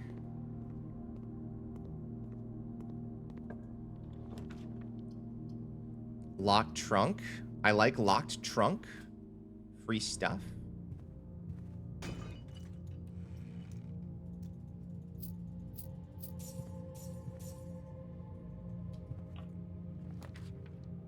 I need the office, brother. Come on. Or like the chapel or something. Gym's not bad. Dining room is nice. We'll do dining room. Just that way we can get the, this. I could redraw. It's fine. I guess I should have anyways, right? Just because it's more chances. I was rewarded for my negligence. Okay.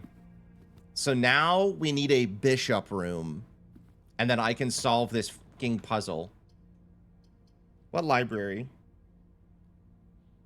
I don't have library written down. I could do secret passage into a red room.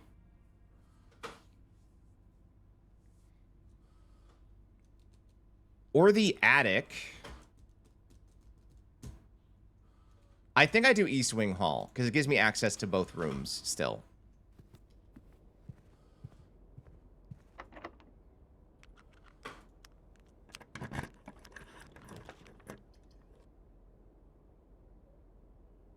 What does storeroom have? It's not a bishop. I think it's a giant pawn. I'll do pool. You know what? Hold on. 1, 2, 3, 4, 5, 6, 7, 8, 9. I should keep going forward, but I can maybe go buy the swim trunks.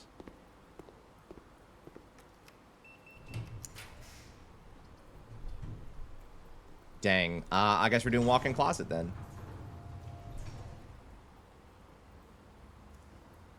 Ooh. What to get? Car keys? Dang.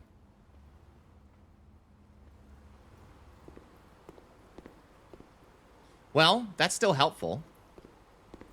I'm so worried I'm gonna crash out. I'm not gonna get what I need. Locksmith is... I don't think I need the locksmith. Pump room can be nice, because I can do another puzzle, maybe. I think it's pump room. We're not gonna go in.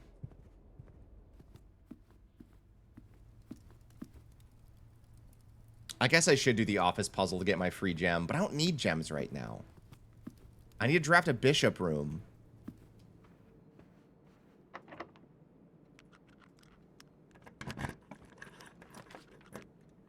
Shit. Shit. I mean, workshop's not bad. Oh, I'm so nervous. We still have a lot of options. I just... Okay, batteries kind of goated. Wait, do I have the secret garden? Oh, I do. Damn, I don't have the... Shoot. Can I use... No. No. No.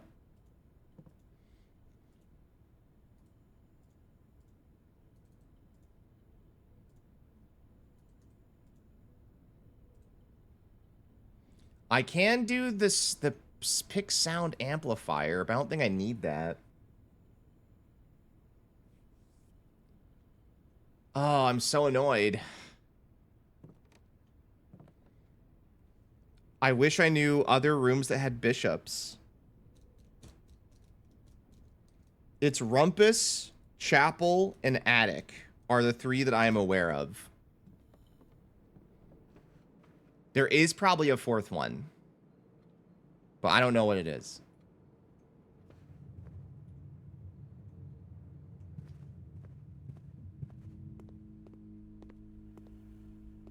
Is it here? No.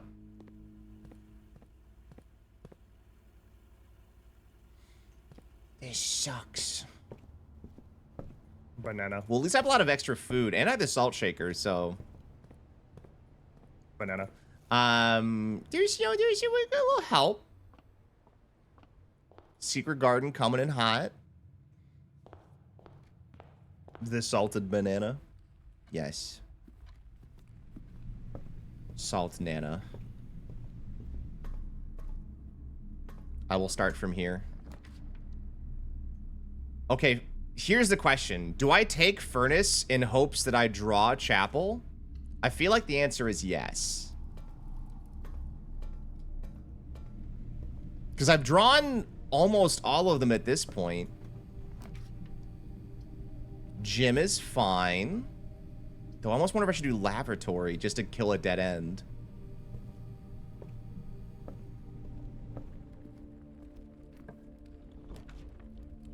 Maid's Chamber. This is rough. I'm going to draw every single one except for the one that I need. And that's going to hurt big time emotionally. Apple.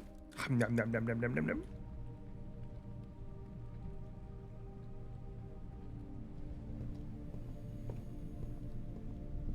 It might be over for us. We'll see.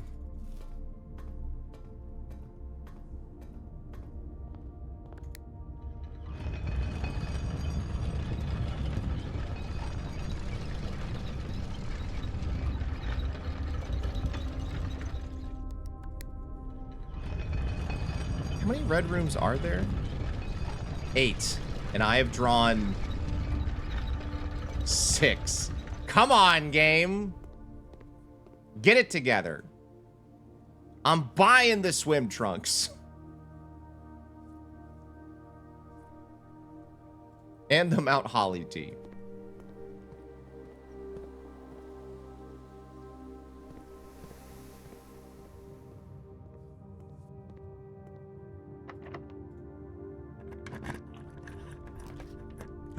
Based. Okay. All right. Chill out. Chill out, chat. Stop freaking out. Stop.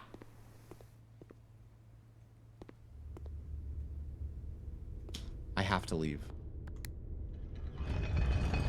Okay.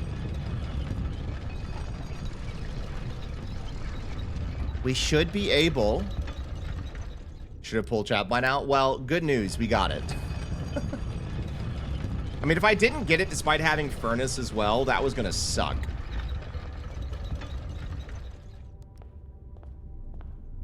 Down, down. Okay, I can go all the way to the entrance hall from there. Nice.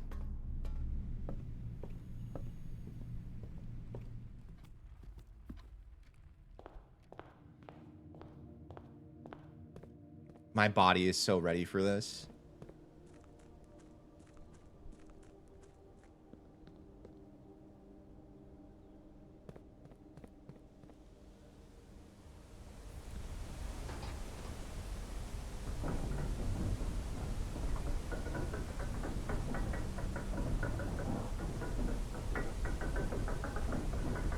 I know that there's like a distinct importance between like all of the different realms. And I think that this symbol is the Orindia symbol.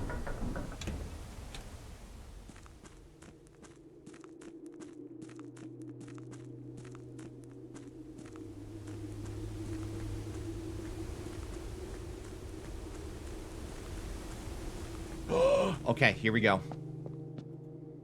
Let's see here. Queen is like here. King was around here. There, rook was around here. Pawn, bishop, knight.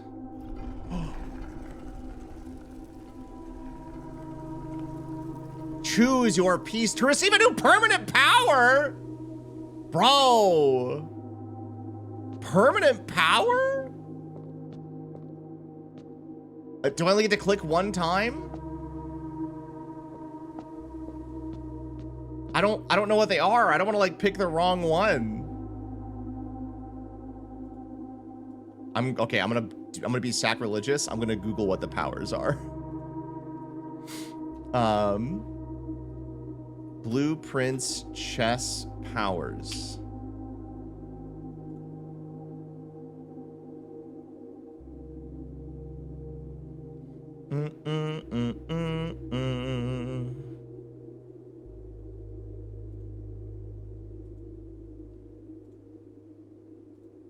Yo, you confirm after clicking it? Oh, okay, cool. Then I will not worry about it then. I don't want to like pick one that I don't like. Ambition of the pawn. When you reach rank 8, you may choose a knight, bishop, rook, or queen. Gain the power of that piece to the end of the day. So it gives you options. Add the armory to your draft pool. I don't know what that is. Have a draft room on the queen side of your house. Lose 5. Oh, I mean, that's not bad. I'd like you to draw those.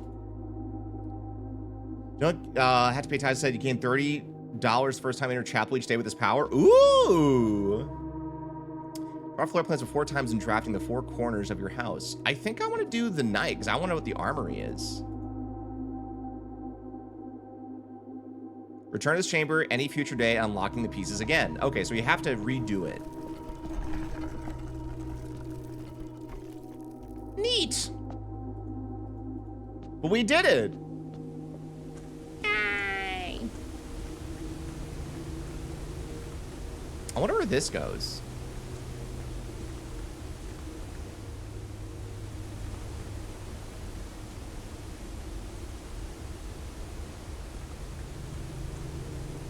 I don't know.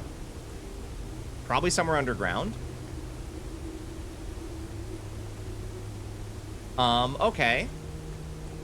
Well, I can go swim. But hell yeah, I solved one of like the big puzzles I've been looking for like numerous streams. That makes me happy.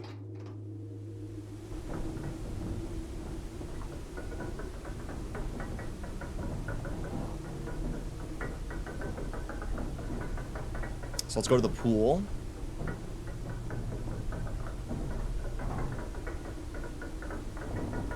You know, I actually might be able to get to the antechamber today.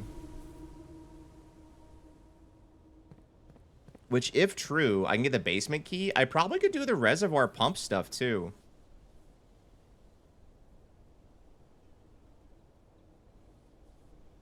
And the dining room bell should have rang, too.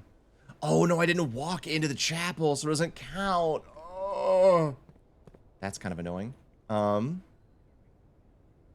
should I do, then? Maybe I should go to the chapel and see if I can connect the two sides. That, I think, would probably be our best spent endeavor here.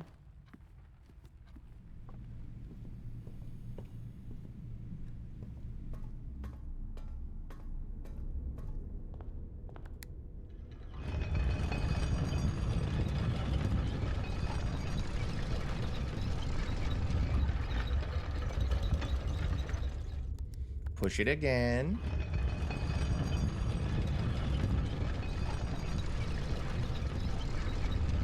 Ugh. If I'm lucky, the thing being served in the dining room today is like the +5 for every red room you've drafted today. That would be sick. Do I have a shovel? No. Double checking in case I... was silly. How dare you take my money from me?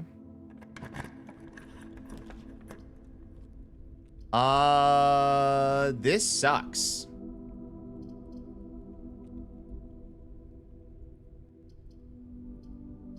This sucks big time.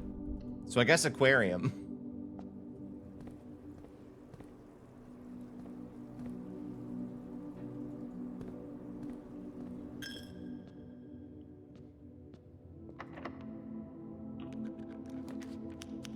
Music room?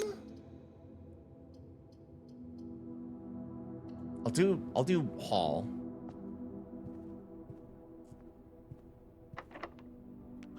Oh, I can't. Oh, it's gonna be such a trek back. Oh, it was worth it. It was worth trying. And I do have, I think, 2 of the doors open for the antechamber right now.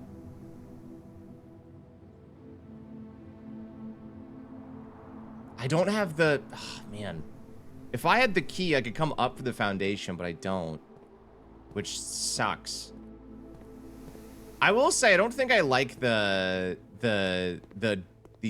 basement key being attached permanently to, the antechamber. I think it'd be nice if I could, like, keep it forever once I got it once.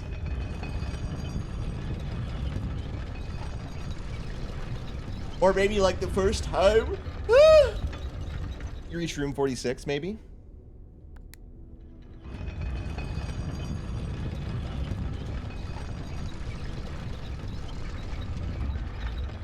It's already been 2 hours? What time is it? It's already almost 9. Ugh. God, I wasted my whole day today by... I hate getting sick. I hate it. I hate being sick, chat. I get sick all the time. Ugh. I feel like I waste so much of my life by being sick. It's ass.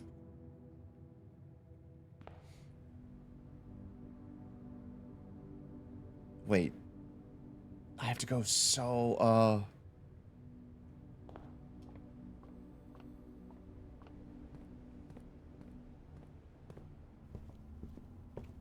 Oh, is it Jarbles? That's funny. That's funny. That's so funny. Oh my god. You're so funny. Oh my god. Hello, meat.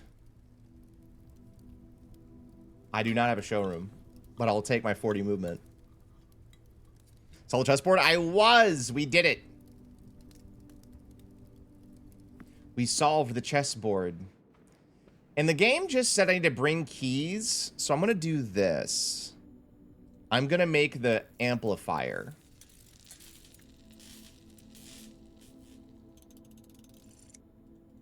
So I have no keys currently.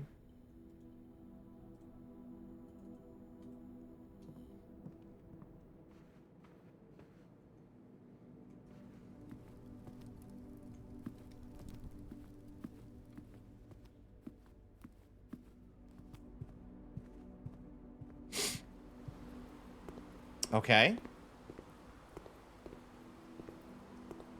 What do I do? Is it because I've already drawn the pool room that now the swim trunks don't matter? Lame. Well, then I think that we're done then. I guess I could do pump room stuff now that I think about it, though. Give me a second. Okay. So I want to lower the reservoir. Oh, hold on. Which is annoying, because that means I am gonna lose access to, like, the well.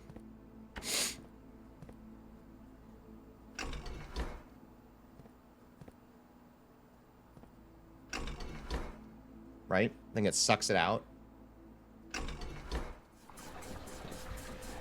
Yeah.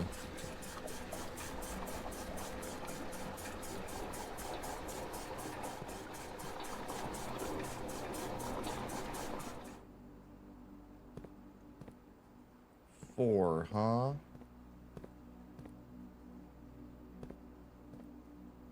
Kitchen? Where does kitchen go?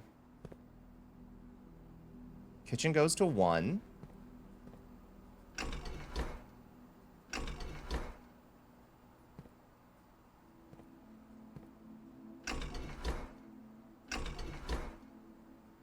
Is that... Did I do it wrong? Hold on.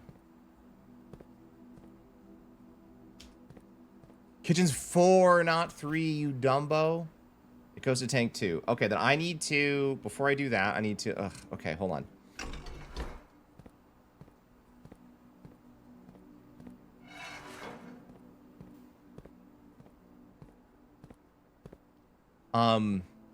Wait.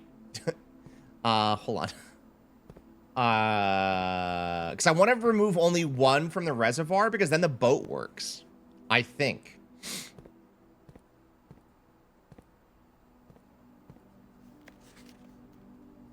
I wonder what the reserve tank goes to.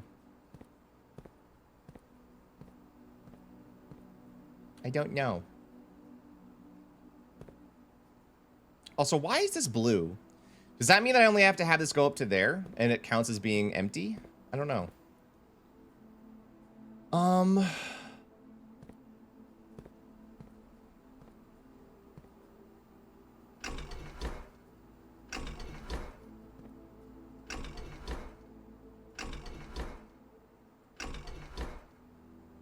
Can I not have them go between them? That sucks. Okay, hold on. I need to... Can this go to the fountain? Hold on a second. Oh. It sure can! Works for me.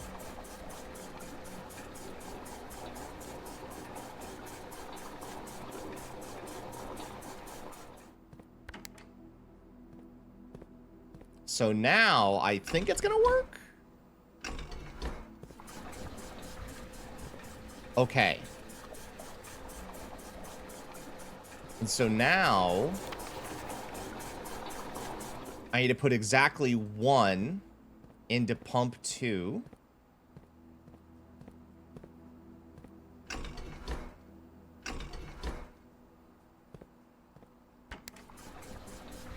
Right?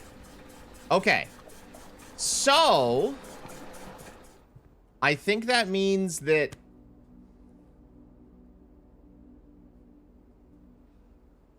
But the boat's on the other side. Ugh. Well, I mean, it means that next time will be fine, but... Maybe I should just drain the entire reservoir? Is that what I should do?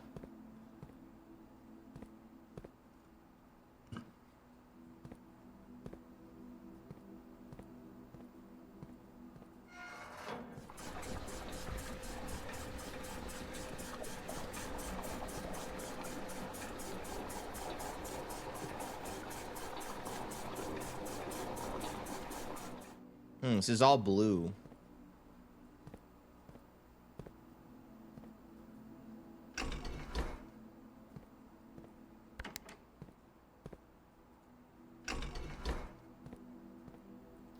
One goes into the dual pump.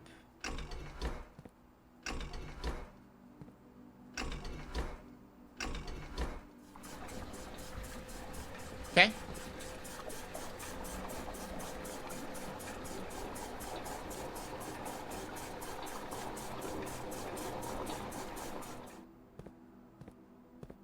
And then...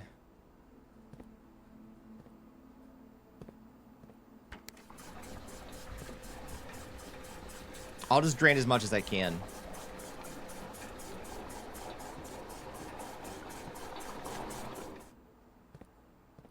Okay.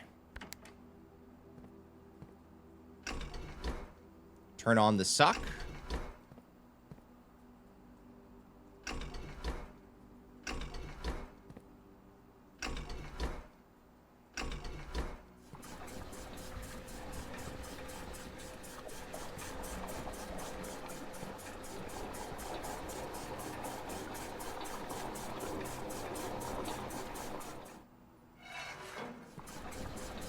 Alright, that'll be as much as I can do. So let's go see what happens.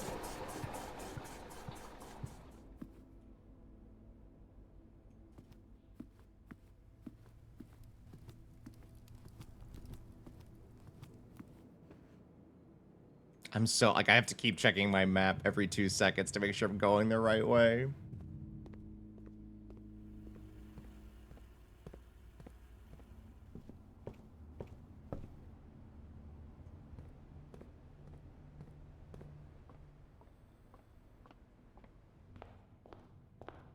Okay. To the crypt I go. I do wonder if I could, like, walk on the entire grounds. Because, like, I think that there's extra gates on the left and right side.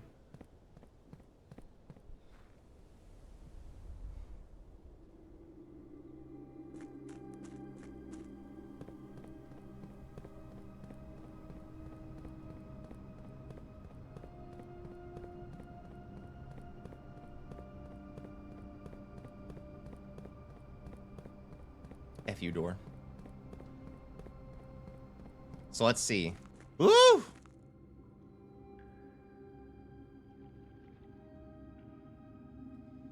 I can't even walk down. Oh, no, I came from over there. Okay, hold on.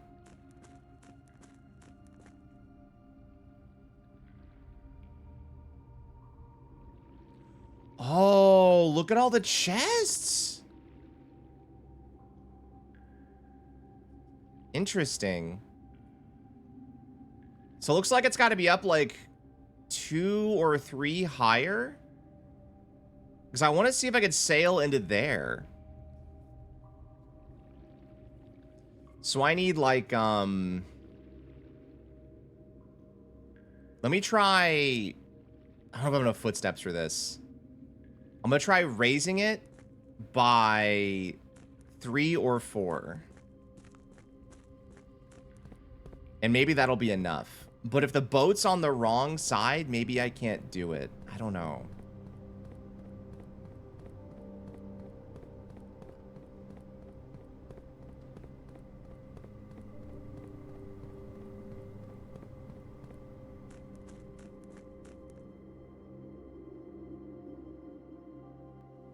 I don't know.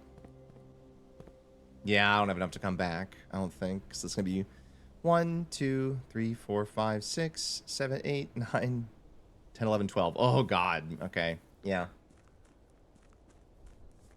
All me steps, basically. Make a wish.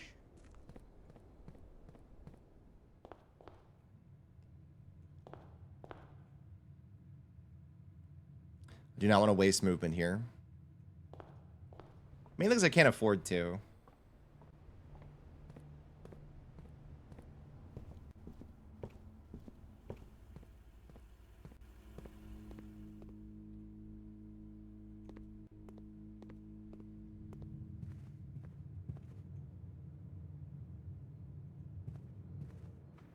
Okay.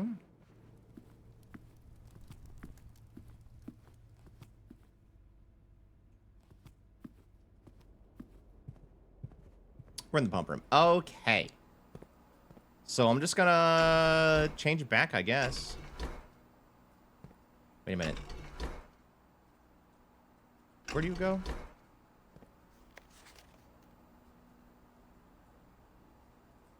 Wait, it's 2. So it goes into... Yeah, I'm stupid.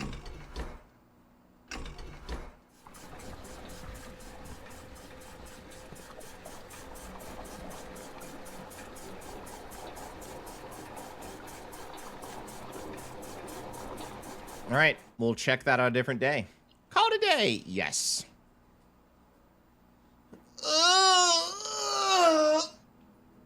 Big stretch.